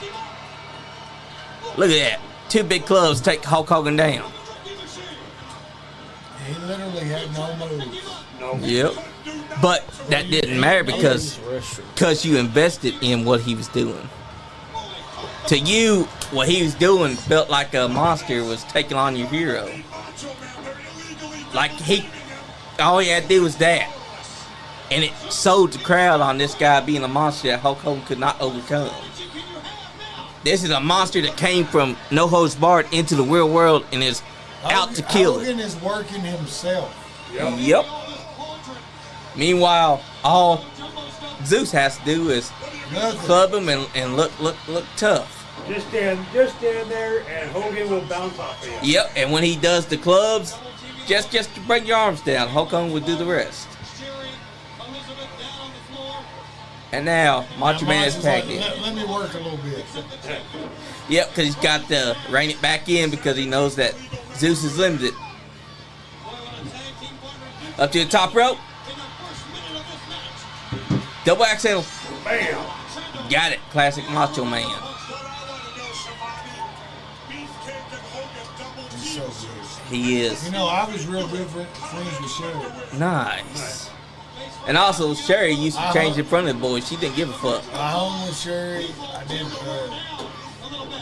like, on a personal level. The guy I was working with here, he was doing big shows. He's a big money guy. He moved her down here to book the shows. We did them at Varsity Blues and Tattersalls. Nice. That's when we had Eddie Guerrero, and that's a poster I'm gonna get a copy of. Hell yeah. But she didn't like him because he was big marks. Yeah. So she always wanted to hang out with me and my brother. Hell yeah. But so when we go to shows, she would just call random, be like, "Hey, what y'all doing? Like, hey, we going to the show? I want to ride with y'all." Hell so yeah. here we all roll into a show to work, and we got fucking Sherry Martel with us. You know? Woo! Yeah. There is no higher honor than having Sherry Martel with you. But no, she was cool. She was really sweet, like great person. I actually hung out with her a lot more than most people. Because I would just go over there and smoke weed with her and shit. Heck yeah. Kick it with her. She was an 80s rocker, bro. Like, she was a partier. Love it. So she didn't know nobody. They moved her down there and got her apartment, so she didn't know nobody. So when she met me and my crew, she was like, I'm more like y'all than anybody else, you know. So Hell yeah. I called her and kick it with her and talk. She took me up in the room. She had one of Elizabeth's gowns. She had one of Macho Man's gowns. She had all this wrestling memorabilia. It was fucking so cool. That's what I'm talking about. That's why there will never be another like Sherry. Then she would tell me all the inside stories, and it was like, whoa, like Blow your mind. blow your mind, bro. She was like a lot of them guys. There wouldn't be nothing to walk into the locker room and see one of the other wrestlers fucking another one in the ass. Yeah. And she said it wasn't a gay thing. She said it was a power thing. So like they all were kind of that like it was wild, man. I would be like mind blown, you know. Like, Yeah. She never named names, but she was like some of the people you wouldn't believe, and it's all, you know, which I've heard that about Vince a bunch. Like, Yeah. And she said it wasn't really a gay thing; Now, it was a power thing. A lot of people say Shawn, but is it because his character was flamboyant back in the day? Because Shawn was because the it's what- fucking best, Because man. what he got away with behind the scenes. That's Yeah. fair. That's Because he did a lot of shit that would have gotten other people fired, but because he was one of the top guys, one of the guys that could sell the most, this man was Hell, like, his first night I'm not gonna in fire company, him. and Marty Jannetty got in a bar fight. I'm pretty sure he got beat up, didn't he? Yeah, but I know what story you're talking about. Marginet was not involved. What happened was that these Marines. No, that's a different No, story. Different story. Yeah, are you talking about when he goes in with the click? Yeah. Yeah. And the Marines took Yeah. offense to him, and they beat his ass and left him with a black eye. Yeah. Which they wrote him off for. But they also wrote him off when Triple H put him through a car windshield. Yeah. Shawn was bad off. But yeah, there was 2 bar fights. You're right. One with Marginetti, one with the Click.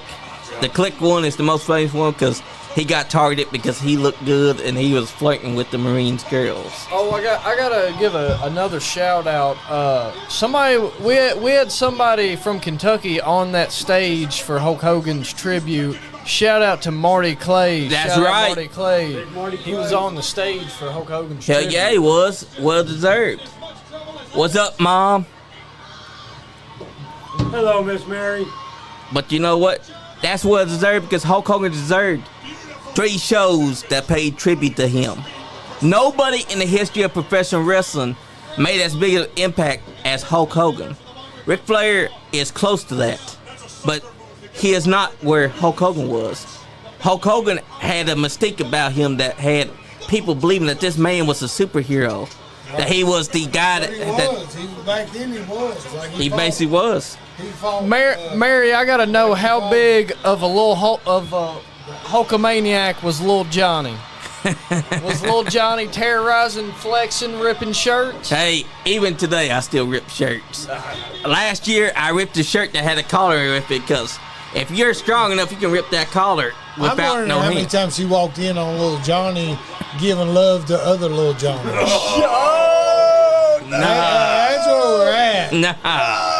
No, Little Johnny got caught. No. You was too slick to get caught, wasn't you? No, I do. I do women.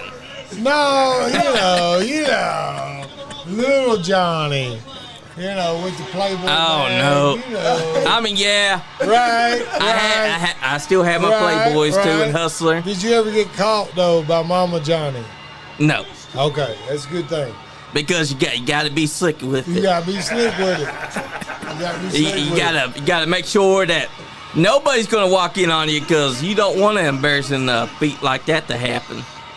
Especially if you're young and it's gonna be a memory that's gonna haunt you for the rest of your it. life. You know, and when you talk about the shout outs too, you think about like we're looking at these guys as heroes, you know, Yep. like heroes. But we got a real life hero right here. Like this dude's a Yep. firefighter. He goes out and saves people and takes Lieutenant. care of people. He's the Lieutenant Dan. His name's Daniel, so he's Lieutenant Dan. But I'm just saying, right. like, you got a real life hero Yes, sir. right here because I never run into a burning building. You know, I never Damn pulled right, no, yes, sir. nobody out of a burning building. And another shout is also to Tuffy and Tuffy Jr. They also firefight. Right. Tell Shout them out what's on to- your helmet. The sticker. Shout out to all the. I got a Hulk first Hogan responders. helmet on my, or a he's got a sticker Hulk on my. Nice. Sticker on his helmet. See that? Hulk Hogan is with you always. I've had it since I started.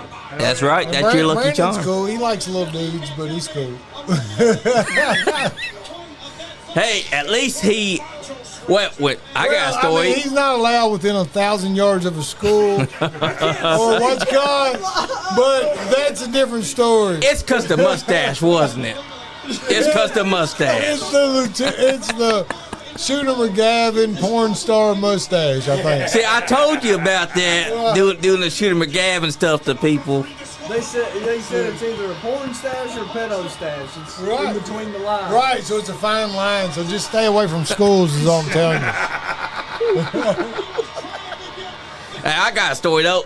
You know, a couple weeks ago, Oh, yeah. you went on and with it. Jane were training with each other, right? You were her sparring partner. Yeah. She did not know that you were a four-time state collegiate champion. Yeah. And she says inside the group, she's like, okay, y'all motherfuckers did not tell me that I was working with a killer that could have broke my arm in 6 places today. This is on you motherfuckers. Yeah, she goes, yeah, I was training with Bmoney, and that guy's like a natural. Like, he's done this before. It's like, oh, well, yeah, you know, here's his credentials. And also his dad is also a Right, when he wrestler. started, yeah, like we've been working our whole lives. Like I was teaching them as they're growing up, you know. But I mean, his wrestling ability. Same with Richie. If he decided to train, like they already know all the basic shit. Like That's right. there's not a whole lot that you're going to train them, you know. That's right. I got to train them here Yeah. more than anything. Like right now, in my opinion, it's a mental game. That's right. Like it's not. You don't have to be big. You don't have to be strong. You don't have to be skilled. You got to be mentally strong so you don't get taken advantage of and you don't get used up. You know, like I'm saying, and That's right. build somebody else up off your name. Exactly. Because So- there are a lot of people like So that. I got like I'm good with him training and all that, or either one of them training. But of course I would train them some myself. But I got a lot of rules when it comes to shows because I've done good shows, I've done shit shows, and shit shows are a waste of time. They are. Shit shows are a waste of your back, a waste of your knees, a waste of your elbow, you know, everything. So, you know, that's one thing I didn't know then that I know now. So now if he comes to me, he'll say, hey, you know, we're doing blah, blah, blah. And if I don't like it, I'm going to be like, no. But Donnie's talked about being this manager. I've talked about being this manager. So I wouldn't have to worry. Either way, I wouldn't have to worry about it because if him and Donnie roll up and they start talking some bullshit, you know, Donnie's going to be like, no, we're good. You know, That's like, right. And same with me. So, you know, that's my biggest fear is they, you know, I did a lot of what I call wasted shows. You know, they Yep. just wouldn't work my time, wouldn't work my you know, time away from them, time away from my family. So that, you know, if I could take one thing back, that would be it. Some shows I would never take back. Because, Exactly. I mean, they were great, but I've heard Mick Foley say the same thing. If he could take a lot of those matches back, he would, you know, doing some crazy bumps for 100 people in the crowd and a $50 payoff. That's you only, right. You only got so many. Hulk Hogan only had so many leg drop friends with that first back surgery. Oh, wait, hold on. Your cord's stuck under. He's trying to Yeah, we got to go wireless in this studio already. But also, you don't want to be working for shitty promotions because shitty promotions bring the state of Kentucky down. And there are a lot of shitty promotions that I've seen and heard about that you will want to say, fuck you, I'm not working for you. You want to work for a promotion that you know has their shit together. Is going to take advantage of you. Is going to try to book you to work with shitty people. And also, they're talking to this man right here. I'll just be straight up, and it's probably unpopular, whatever, but here's how training goes in Kentucky. If you want to learn how to wrestle, you can train with you know, the guy Brandon's training with. He'll teach you how to wrestle. Yep. Great eggs. You know, he trains great wrestlers. But if you want to train to go to the next level, Yeah. you got to go to Roger. You just got to. He just got Yep. a different. And it's nothing against nobody else because honestly, I would rather be the kind of wrestler that Rated X trains Yeah. than the wrestler that Roger trains. But Roger trains the wrestlers for today's time. Like Yep. Roger has evolved with the time. Yes. You see what I'm saying? Like he still gives them that old school flair, but he teaches them the new way. Yep. X is straight old school and teach you how to be a great people, working Yeah. person. And I would rather be that wrestler.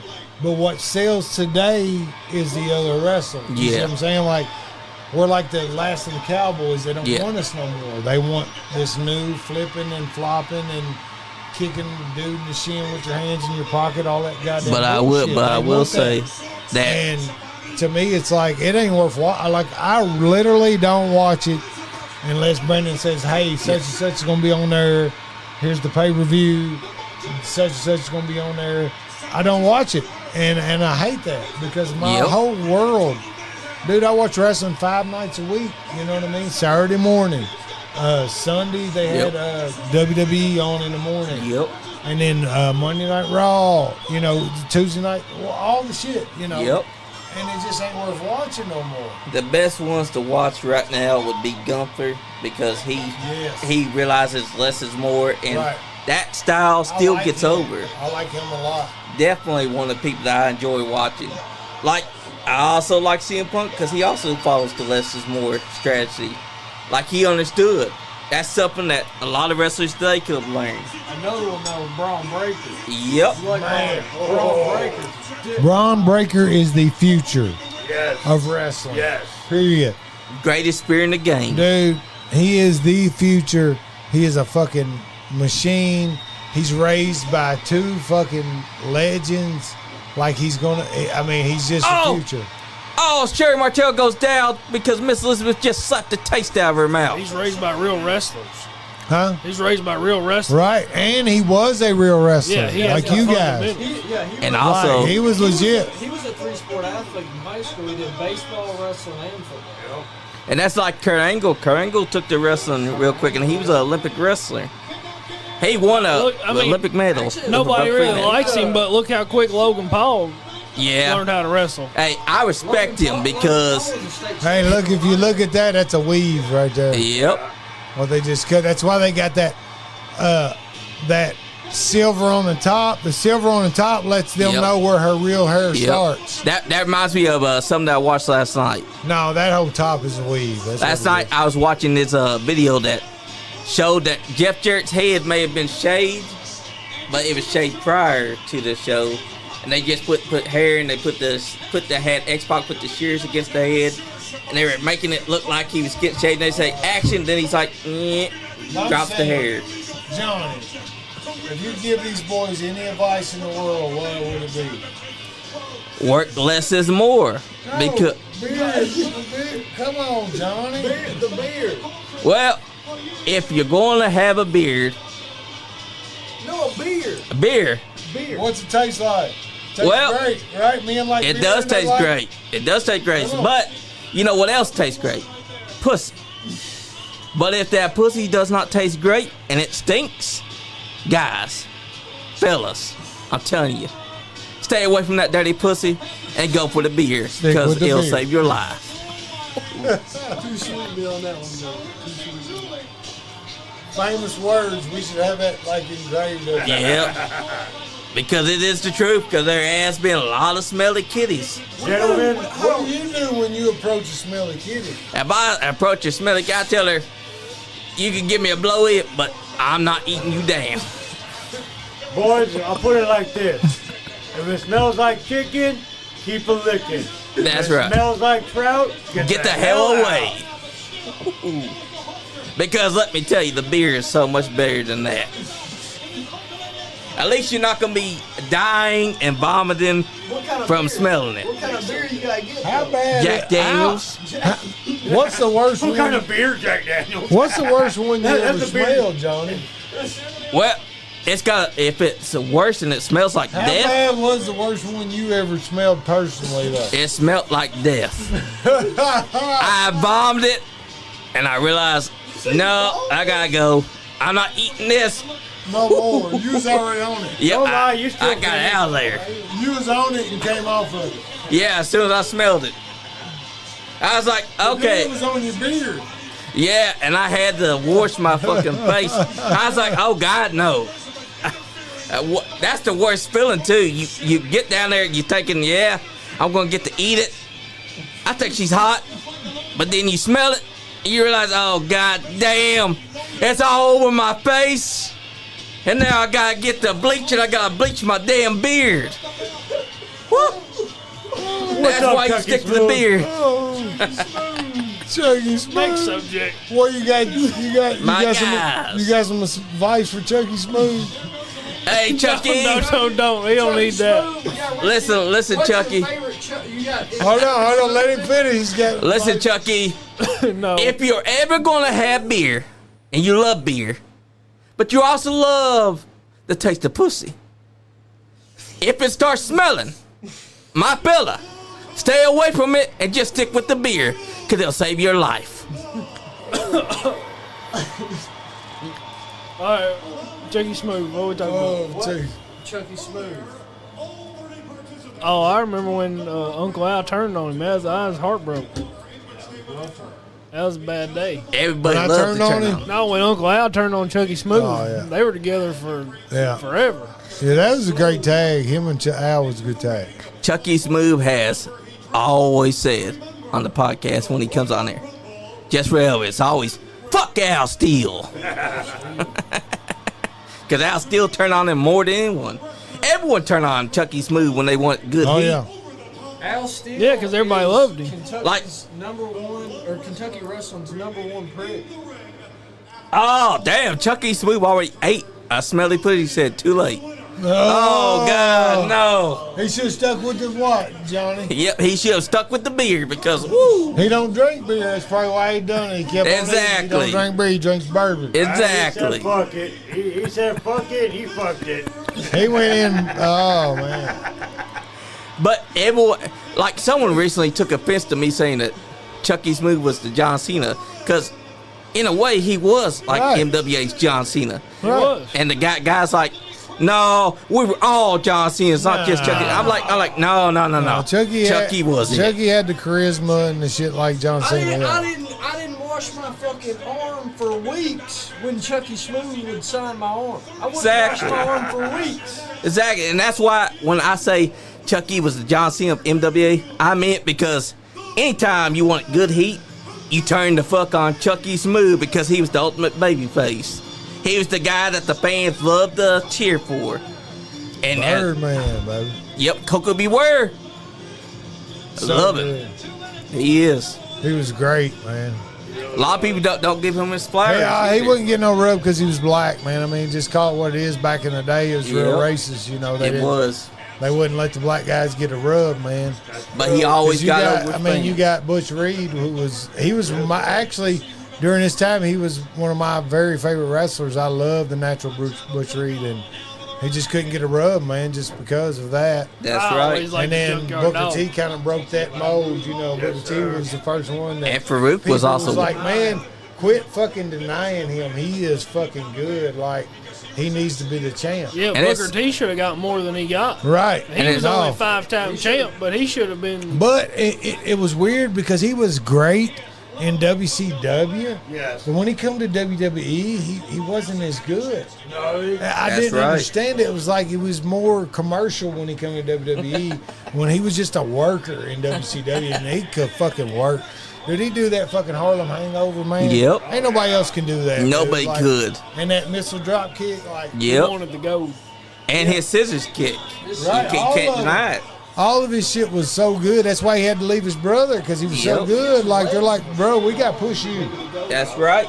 And Chucky said, it's funny to hear people hate, laugh out loud, but I have the receipts and know what I meant to the local indie scene.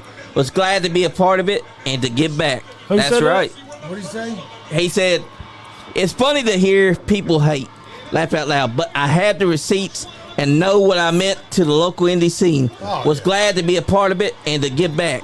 I mean, haters is always going to hate. That's right. You know what I'm saying? Like, And what they need to understand is that you cannot say that everyone was John Cena because nobody had what Chucky Smooth That had. to make yourself feel better. right. Exactly. That's what they're saying. Chucky was over, bro. Like, no matter what you say, he was over. Exactly. Like, And he was the John Cena because right.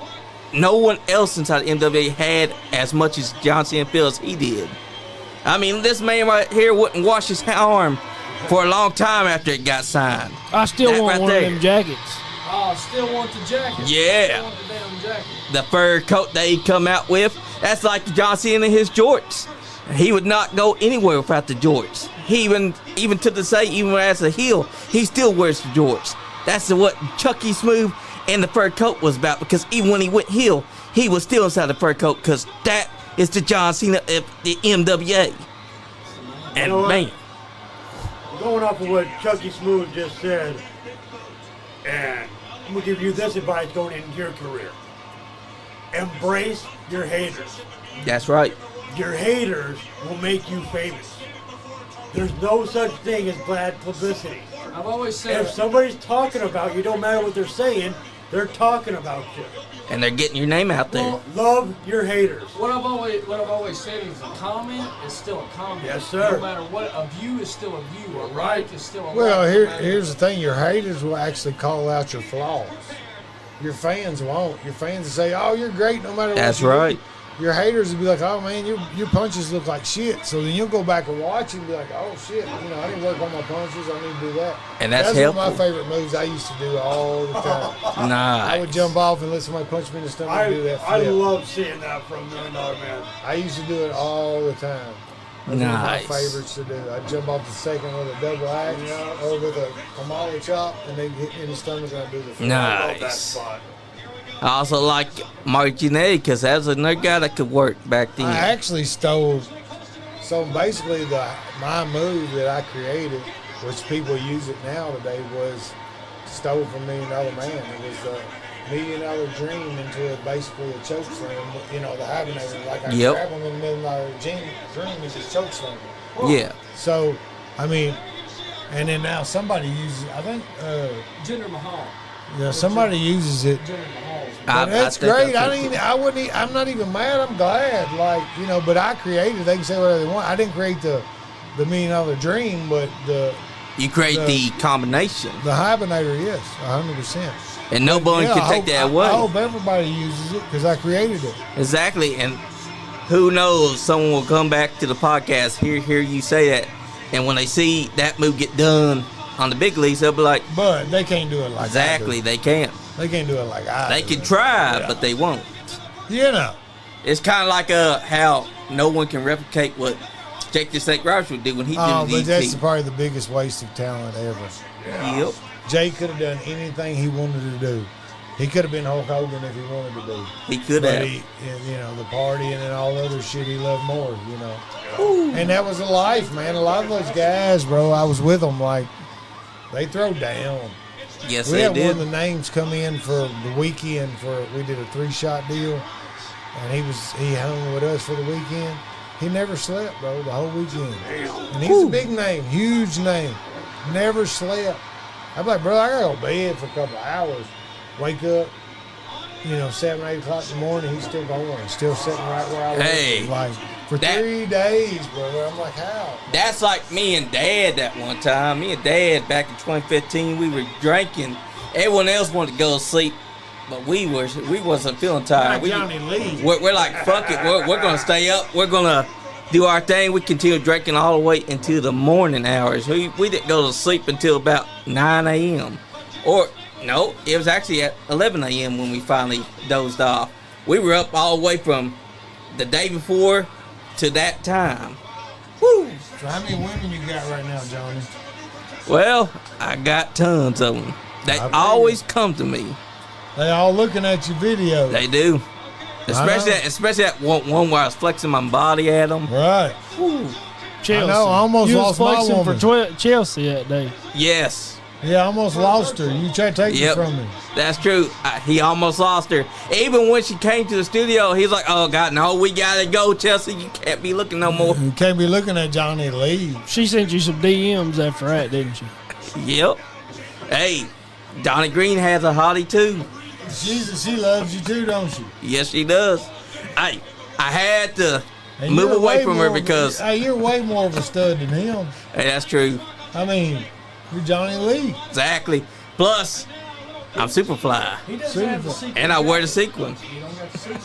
And Yeah, also, I helped give her the name Lovely Latina. He does have a secret. It's a vest, though. Which one? Who? Donnie?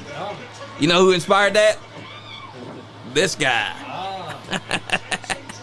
He needed to have that 'cause he's like, ain't no way I'm letting my woman be lead. like Johnny Lee. That's right.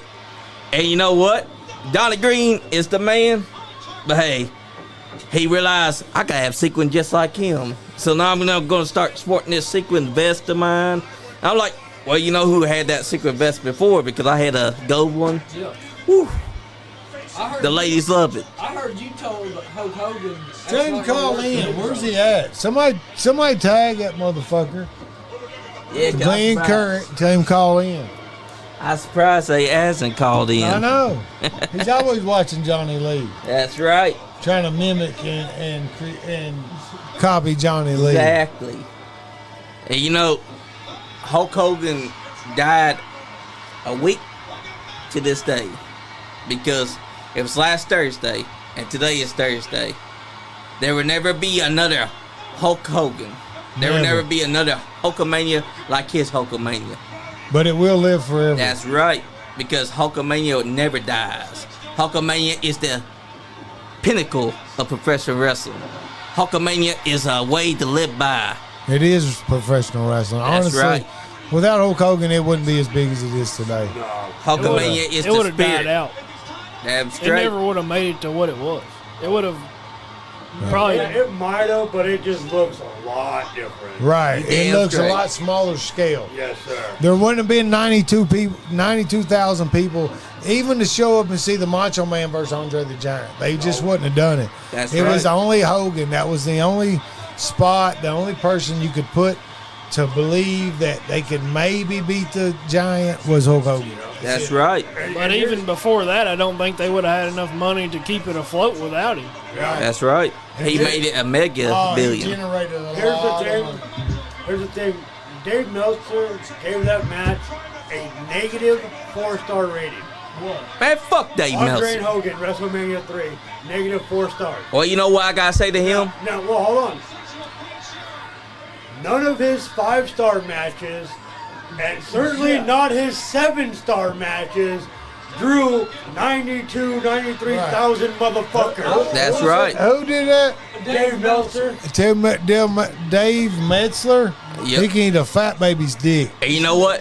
Dave Like, Meltzer also Dude, was, that's one of the most iconic matches in fucking It wrestling is. history. So he's a fucking jabroni. And also- like, if he's really gonna do that, like you're a fucking you're a dumbass. and this guy's like supposed. it put wrestling on the map. It did. 92,000 people showed up. How many people tuned in on pay-per-view? Oh, man. Right. That's what I'm saying. Hold on. So Not fuck- just pay-per-view. Not just pay-per-view. Fuck Back Dave then they had Meltzer. closed-circuit television. Exactly. How many matches he worked? None. Now, how many matches he worked? Probably not one. So tell him go suck a fat baby's dick. Because he's a fucking mark and he doesn't know what the fuck he's talking about. Here's another thing. 92,000 people live attendance. However many people pay-per-view. At the time, they also had closed-circuit television, which basically you went to Rupp Arena and Right. watched it on the big screen there. Right. That's right. 600,000 people across the U.S. And no other match that he's rated a 5-star has ever been able to do that. Hulk Hogan and Andre Giant was the first 5-star. 5-star match. Exactly. A 5-star match. That he's claims a 5-star. It's like Kenny Probably- Omega and Okada. Okay. The Ricochet Japanese versus, style. People that Finn can Balor. work but ain't Well, they making do- no money. Did he Like, ever? This motherfucker made millions. Yeah. What's the rating star they gave Macho Man versus Ricky 7-star Steamboat? match is Chris WrestleMania 3. Benoit. I know he and rated Booker that T. pretty high. I think I got like 4.25 or something. 4. Yeah. That should have been a 5-star match Yeah, because right. just like Hogan Andre is a 5-star match. Rock Austin. That's a 5-star match. Steamboat The story- Macho the Man. storytelling See, in for- Exactly. these See, he matches- doesn't rate storytelling. He rates the actual physicality. But the you're, actual now technicality you're of the telling me a non-worker Yes. judges workers. Yes. Okay. The Pro Wrestling magazine. The Pro Wrestling And, magazine. and the most Who fu- doesn't have one match under his belt is okay. That's Yeah. why nobody buys it. that's right. Like nobody buys it. Nobody buys also- magazines no more. He used to be treated like he was respectful because he would act like he respected wrestling. Yeah. But Nah, here in the fuck that. 2000s, he showed his true colors because now he's biased towards AEW. Every match that Right. he do is a 5-star or 7-star match. He probably went to Diddy parties. Exactly. He looks like the More type to do that. likely. Andy was at the Diddy parties too with him. Huh? Yeah. Andy was at the Diddy party. Yeah. Andy showed Diddy housing party. Andy Andy, nice guy Andy. went to Diddy parties? Yeah. Yeah, with With Sean and this Dave Meltzer guy. I'm like, oh, you guys got to be fucking kidding me. Because this guy thinks that he knows what 5-star They match said they is. was eating food off Sean. Oh, It was God. Andy. I believe it. I It was believe it. Andy who showed Diddy the Babylon trick. Yeah. Exactly. And also, it was Andy that showed Diddy the Diddy dance. Ever since the Diddy stuff came out, where's Andy been? Yeah, Andy Exactly. Hold on. Good evening, Mr. Scott Diamond. That's right. Scott Diamond's inside the house. Good evening, Diamond Cartel. September 6th, we will be having Austin Diamond in studio when I book him. And you're invited as well. Scott Diamond, but he can't go around no schools neither. Also, he He's my recently dude, though. there was a picture on KWF that they posted where you see J.R. Rock getting the love of the fans and Scott's just standing there like, you son of a bitch. You were supposed to be a cartel member. You're over there kissing babies, hugging old ladies, being a good guy. Well, I'm going to take you to school, buddy. And I think that for a moment, J.R. Rock was like, oh, God, he's going to kill me. And Frank the Tank was actually standing behind him, too. Frank the Tank's like, can I kill this son of a bitch? I mean, listen to that. That's what wrestling was right there. The Well, crowd is look at eating the it up. people on the front row. Today, people on the front row got suits and shit on because they're the only ones who can afford to sit up there. Scott Diamond said, what's Those the is number? average people. Hold man. up, Those are, hold up. I'll send it to you, Scott. You see what? Oh. He's gonna want to call in. All right. That's right, brother. Are you still on that prepaid shit though, Scott? Man, don't waste your minutes. No, it's after 7. He's got free now. Oh yeah, it's unlimited after 7. He still got a flip. What's that called? Jitterbug. See, you get old, boys, your bladder don't work like it used to. I've sent the number, Scott. It's in chat. Scott Diamond, what's up, brother? That's right. We're about to have Scott Diamond call in. He says never. Let me send it to him personally so he sees it.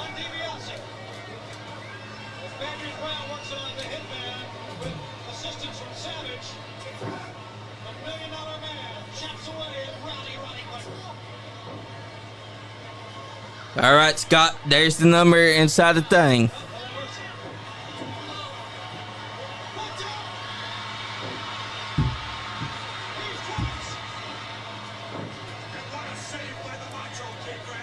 Go ahead and give us a call, brother.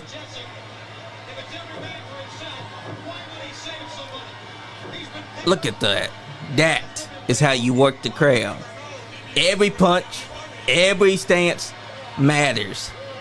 What you're seeing, Bmoney, is what wrestling's supposed to be. Everybody on the roster, like, you know everybody on the roster, too. Yeah. You know what I mean? It's not like when the Royal Rumble comes now and they got like 20 people you know that come out and then like 10 people that are like, you know, but you don't know him and you're not connected to that character, it's not the same.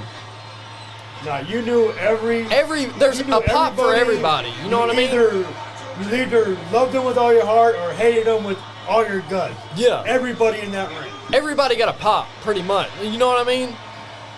That's right. And it was back then. It was just who got the louder pop. Here we go. Hello. Oh, hold on. We got two. Can you hear me, John? Yep, we can hear you. Hey, first of all, I want to tell Bear he knows me too well because I did But have a flip phone and I cried when I had to get rid of it. He's taking a leak right now. Yep, he went to go take a leak. But you got Bear's son, Bmoney, here. What's up, Hey, Scott? what's up, B? Now wait a minute, that ain't right.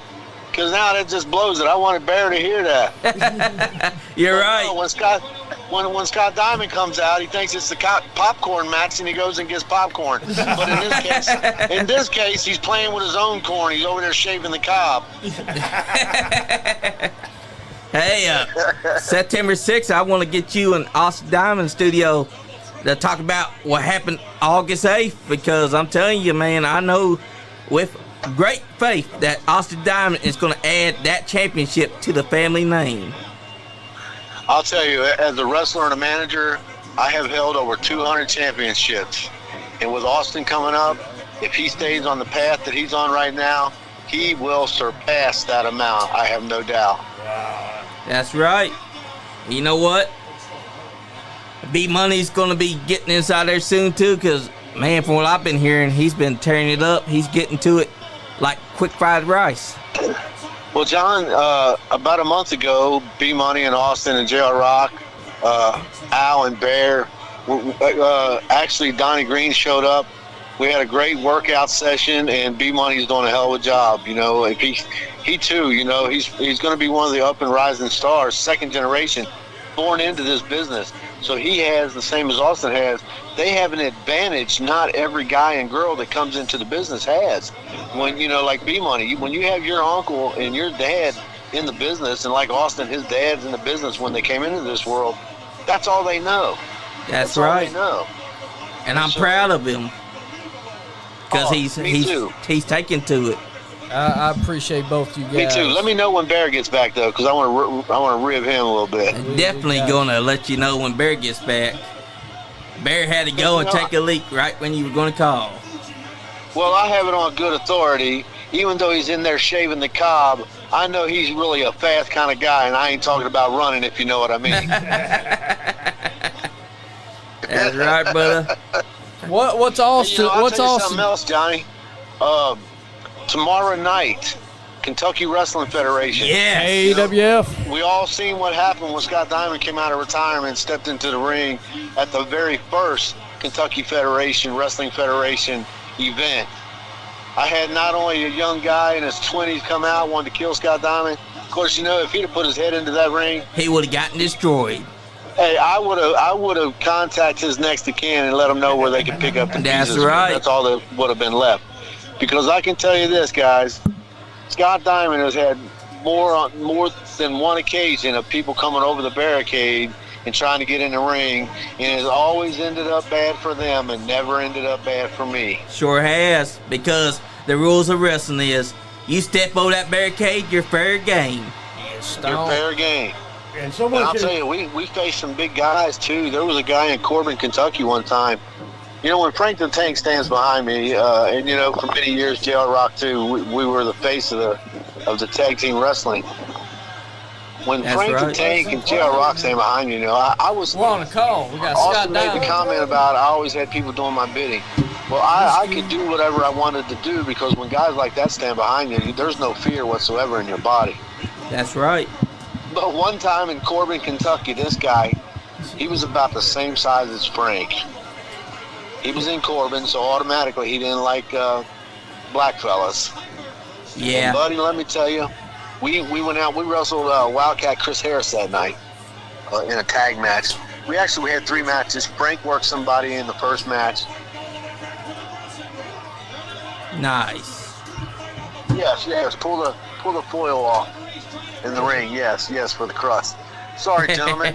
I do a little baking from scratch, and I've got 2 apple pies in the oven, and I just had Hell to yeah. check brought on. me no motherfucking apple You pie. never. Oh, that's got to be Bear right there. Yep, Hey, Bear's bro, back. Hold on, you do bacon. You know what it was? Is I heard the air coming in out of the hallway, Right. skipping off the top of that bald head. I ain't never got no motherfucking baked treats. I love baked Bear, treats. look, What you man, talking about? A little I'm apple gonna put pie it with right some out ice there. cream on it. Scott Oh, Diamond makes one hell of a homemade apple pie, and if you want one, I will make you one, I brother. That's need how much that. respect I got for you. I need that with a little apple, with a little ice cream, vanilla ice cream and caramel on that. Oh my god! A little bit of caramel on there. Yeah, you put ice cream on it while it's hot, and a little caramel. It's a la mode.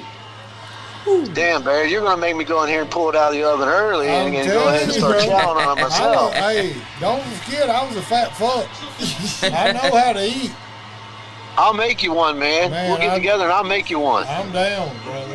Hell yeah. It takes about 2.5 hours to do it from scratch, but I'll be honest with you. That's how I get everybody away from me. When I go in the kitchen and I throw flour on the table, they say, "Holy fuck, let's get away from him. He's gonna want us to do something." Now, I throw down in the kitchen, but I just don't bake. I'm not a big baker. I cook like ribs and grill. Yeah. And That's shit like that. there, see, there it is, Bear. I do the You grilling. make supper do the- one night, and I'll he make makes dessert. He makes the best pot roast. Hey, you Best know pot what? roast. We'll do an old fuck reunion and just invite all the old fucks. Hell yeah, an old fuck reunion. Yes, I'm down. Hey, you know what? When the Nice Guy Andy podcast has a grill, a barbecue this year. No, first, Nice Guy Andy podcast is a motherfucking air conditioned. Yeah. Not a grill, a window unit. And we have been talking to Andy Man. all year Yeah, about it. we have. It's iron balls. He's caught up in that Diddy stuff, so Hey, you know, don't That's answer what I us. was going to say. That was what I was going to say, Bear. With all this talk about the Diddy shit, the only thing we know about Nice Guy Andy podcast, if we did have a cookout, they got the oil. We don't even know if we're funded right now. We'll do a fish fry. Yeah, we could be funded Yeah. right now Yeah, we by don't- any Fish money. fry, because they're all running around smelling. No, we don't even Oh, know. God. We don't even know if this is paid for right now. The lights could shut off and the podcast could just go down. No, but who knows? We're riding we are it. scraping our pennies. Andy has spent the entire budget for the year when he went to Vegas. Yeah, he did. Yeah. So we ain't got money for nothing. He Meanwhile, went to the bunny ranch, didn't he? he did. And then he also had baby oil, and I was like, Andy, you gotta go. Yeah, the whole budget for the year just out the window in one weekend. So is this what you're telling me, Bear? Is this what you're hearing? Because this is what I'm hearing. The Nice Guy Andy has so much baby oil, every time he farts, it's a mating call. Right, Yeah, right. exactly. That's why Superfly is the one hosting the show, and not Nice Guy Andy. And I heard, now this is speculation, but what I heard through the grapevine is that Andy's in hiding with the baby oil, and he took Sean with him. Well, So He took Sean with I him. don't know what's going on there. Against Sean's will? Sean didn't have a choice because he was Yeah. either go with Andy or fight Johnny, and he's scared death of Johnny. Yeah. So is that why they call Sean? Is that why they call Sean Slippery Sean Diddy? Yeah, that's what I've heard. Sean backdoor her man. Oh my goodness. Y'all ain't right, but yeah, he may. I mean, I don't think Sean go. I don't know. I think he touch one, and maybe graze one. I don't know if he'd take one, but he'd touch one for sure. Well, you know, I heard that Sean got so much oil up in there, every time he farts, it looks like a bubble machine. Right, and he don't even feel no pain. He's in a bath of oil. I mean, He don't even make a sound no more. according to Donnie Green, he was dating upper men. Like he saw that Holy first moly. video. He does. Sean does like to ride that fine line between woman and male. Well, he likes male. those women that look like men. Yeah. It's that The line. manly, 2 or 3 teeth and big muscles and all that, hairy legs and. So as the old saying goes, he's the catfish looking for a worm. Right. Yep. We're gonna be seeing you at the KWF show tomorrow. Yes, I will be out there with Sean Christopher, and hopefully, I can get somebody angry enough to come over the barricade again.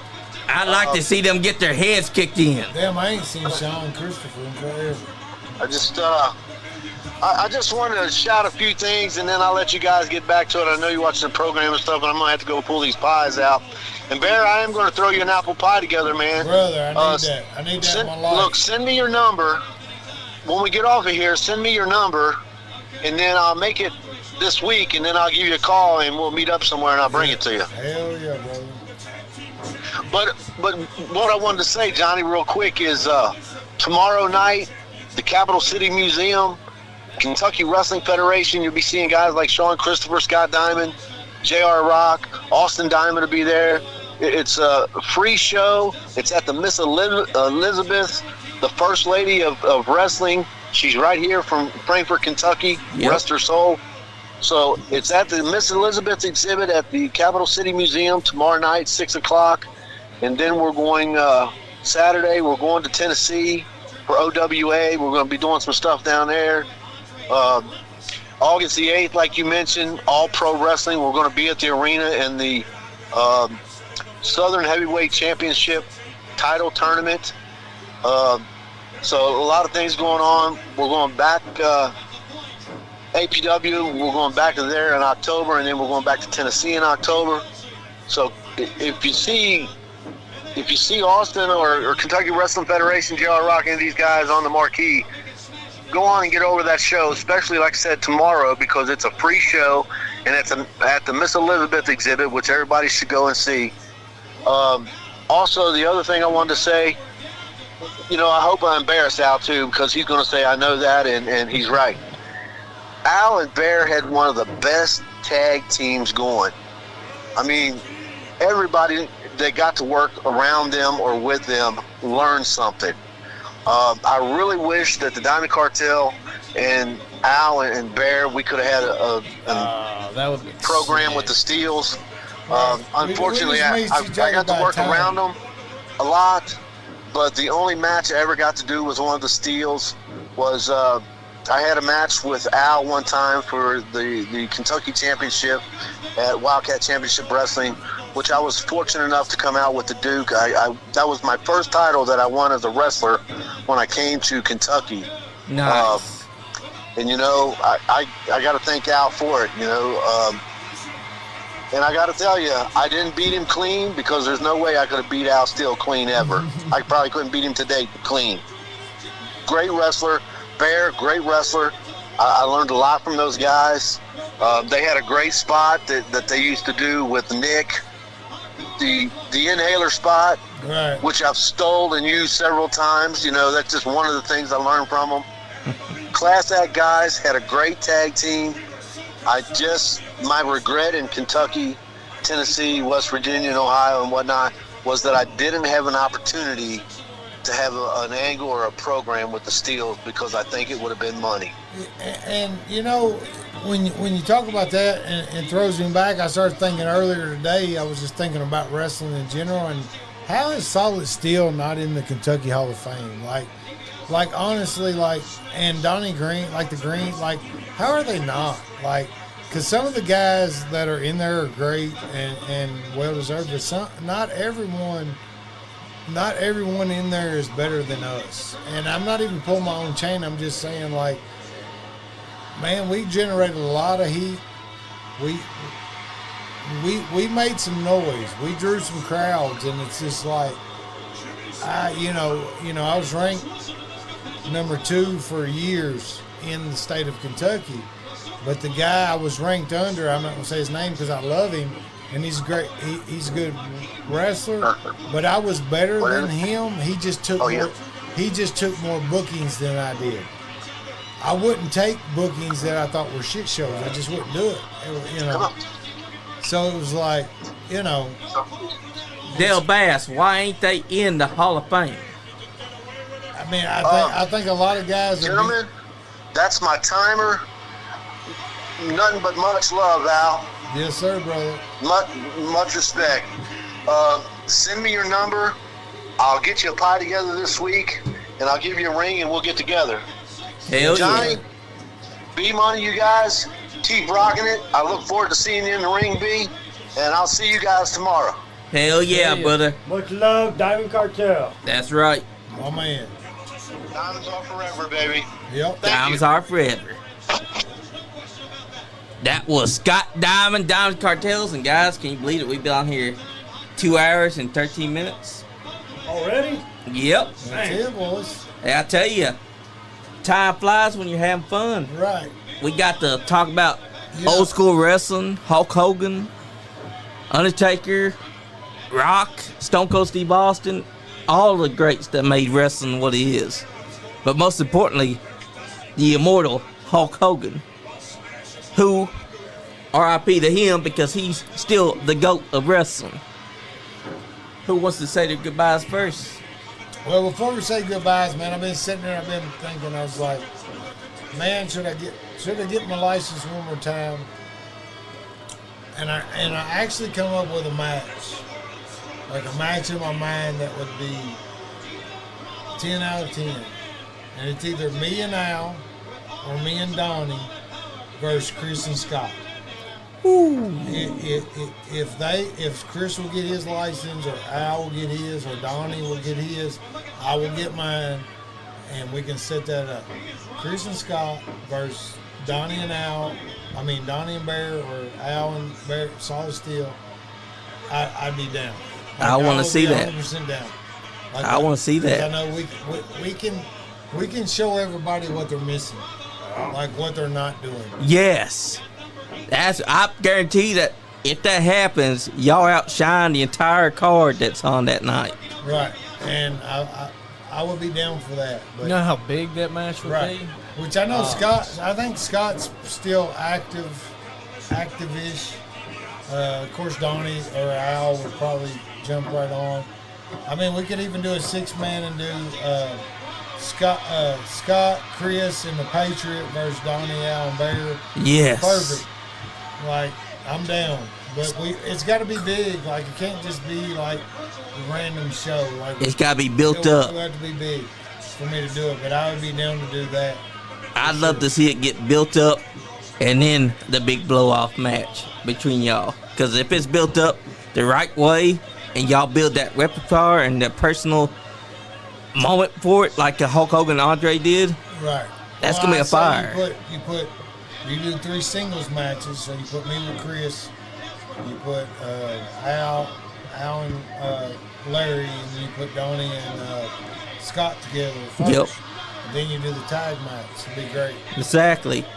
Guys, this has been another exciting edition of Bmoney Straight Shooting. Yeah, it's been a great podcast. We got to talk about the Hulkster, and I finally got back in the studio. I know it's been a little while, taking some personal time, honestly. But it was great to see my boys again. Great podcast, you guys. I appreciate y'all. Appreciate you too. That's all I brother. got. Yeah, I had a good time, man. Like, anytime I can come on here and, talk a little shit, kick a little knowledge, have a little fun, like, it's all in fun, man. Like, That's right. I don't have no ill will towards nobody. Like, That's what it's all about. Good fun, and the things I say, like, I don't talk shit. So if I said something that offends you, it's truth. And if the truth offends you, then fuck you. Like, I don't care. Damn straight. Like, because what I know about wrestling for my entire life, like, as a 5-year-old, like, my first memories in life are wrestling. Like, I remember watching Lance Russell and Dave Brown on Saturday mornings, as 5, 6 years old. So, like, I know wrestling, man, and I understand that my time is gone. They don't want the guys like me no more. But I think if we got together and put something together, people would buy into it. Damn straight they would. Well, I mean, But- your time in the ring might be gone, Right, but your time with wrestling is not. right. I Because mean, you still got a wealth of knowledge. Right, with podcasts like this, with your son going into the business. I would honestly love to open my own school for training type situation, but that's down the road. And I would train people old school, but also train them like you got to move with the time. Yes. You know, you just got to move with the times. That's right. And that's with everything, man. I've been in the school system working with kids for 28 years, and you just got to evolve with the times because the times will pass you up. That's true. Like, everything's always evolving. So, like, to say you know everything or whatever, you're an idiot because you should be learning all the time. That's right. And it's never too late to learn. Be a student of the game. If I could tell anybody that's starting out wrestling, know who you're training with, number one, and know the shows you're going to. You literally have someone's life in your hands when you're in the ring with them. That's right. So understand they have your life in their hands and make sure they're equipped to carry that burden. That's right. Because that's how people get hurt. That's how people fuck their whole life up because they get in there with some idiot who's half trained, and that's what you get. Yeah. Because it is dangerous. It's not for everybody. And you got to have the right dance And partner. they're trying to mold it to be for everybody and make exceptions, and it's not. Right. It's not. You have to be a tough guy to be a wrestler. Yeah. That's period. Yep. Like- You don't want to be one of those wimps that ends a match just because he sprained his finger or he kind of sprained his ankle and he just like, we can't do this match, call it off. You can't be like that. If you're going to be a wrestler, you have to be able to take the bumps. One time in my entire career, I got hurt so bad that I couldn't get up. And no matter how bad I was hurt, I would get up and finish the match. I got knocked out one time and finished the match and didn't remember it, but watched it on video. One time my hip popped out of place. Oh, And I couldn't get up. I literally couldn't get up. And then when they got me up, it popped back in, and it was awful. Yeah. But that was the one time, man, I was kind of like... And that's the only I time. was like, it's kind of too much. My kids are sitting there, they're crying, they know something's wrong because they can't get up. You know, it's almost too much, you know, and that was kind of the deal where I'm like, well, if I'm not making the money, it's not, you know... It's not worth it. Take it for what it's worth. You had your fun, you did your deal. So that's why I'm saying, like, if I was to do another match, it would be with guys I really trusted, and I know we could put something productive out there. So, you know, those guys would be willing, I would be down. Rated X. Hell yeah. And of course, he can't wrestle anymore, but I would wrestle him one-on-one. Did you know that he was a 19-time NWA champion? But if he could, you know, wrestle another match, I'd wrestle him. That's there's a lot right. of guys I would wrestle, but there's a lot of guys I would not. And it's not personal, it's just that my body can't take it the way it could, you know, back then. So I know the guys that I know how to work and know how to make something beautiful. Scott and Chris, if you're listening, that's the match to be happening because y'all can make something out of this. Y'all trust each other. Y'all know what y'all going to do. Go for it. I'd love to see it. Any last words, Big Beard? Bear, thank you for showing up today. Thank you for dropping your knowledge. I'm just learning about MWA, so I'm trying to soak it all in. Yeah. We had, guys in here a couple weeks ago talking about it. Yep. I'm here for it. I want to learn all about it. I love hearing all these stories. Look up Bobby Blade's page because he's got all. Especially on YouTube. I'm a huge Bobby Blade fan. Go to his He's the YouTube. one who first, when I first heard of NWA. Hold on. First of all, don't be a Bobby Blade fan because he's a stiff prick. And also, When I first heard MWA, it came out of Bobby Blade's mouth. So. and also, Bobby Blade drops an elbow on you, you don't catch your breath. I told you. For 3 days. I told Bobby. Everyone agrees the stiffest move they've ever taken is him going off the apron and hitting that elbow I drop. wouldn't take it. No, fuck you. I made Al take it all the time. But guys, thank y'all for joining us because this has been a hell of a Bmoney straight shooting. And I just gotta say, if you ain't having fun, You ain't getting you damn skippy. Now go eat that pussy that don't smell and enjoy that beer. Enjoy that beer. Chee-chee. Nice Guy Andy What your mama podcast. said. Enjoy that beer.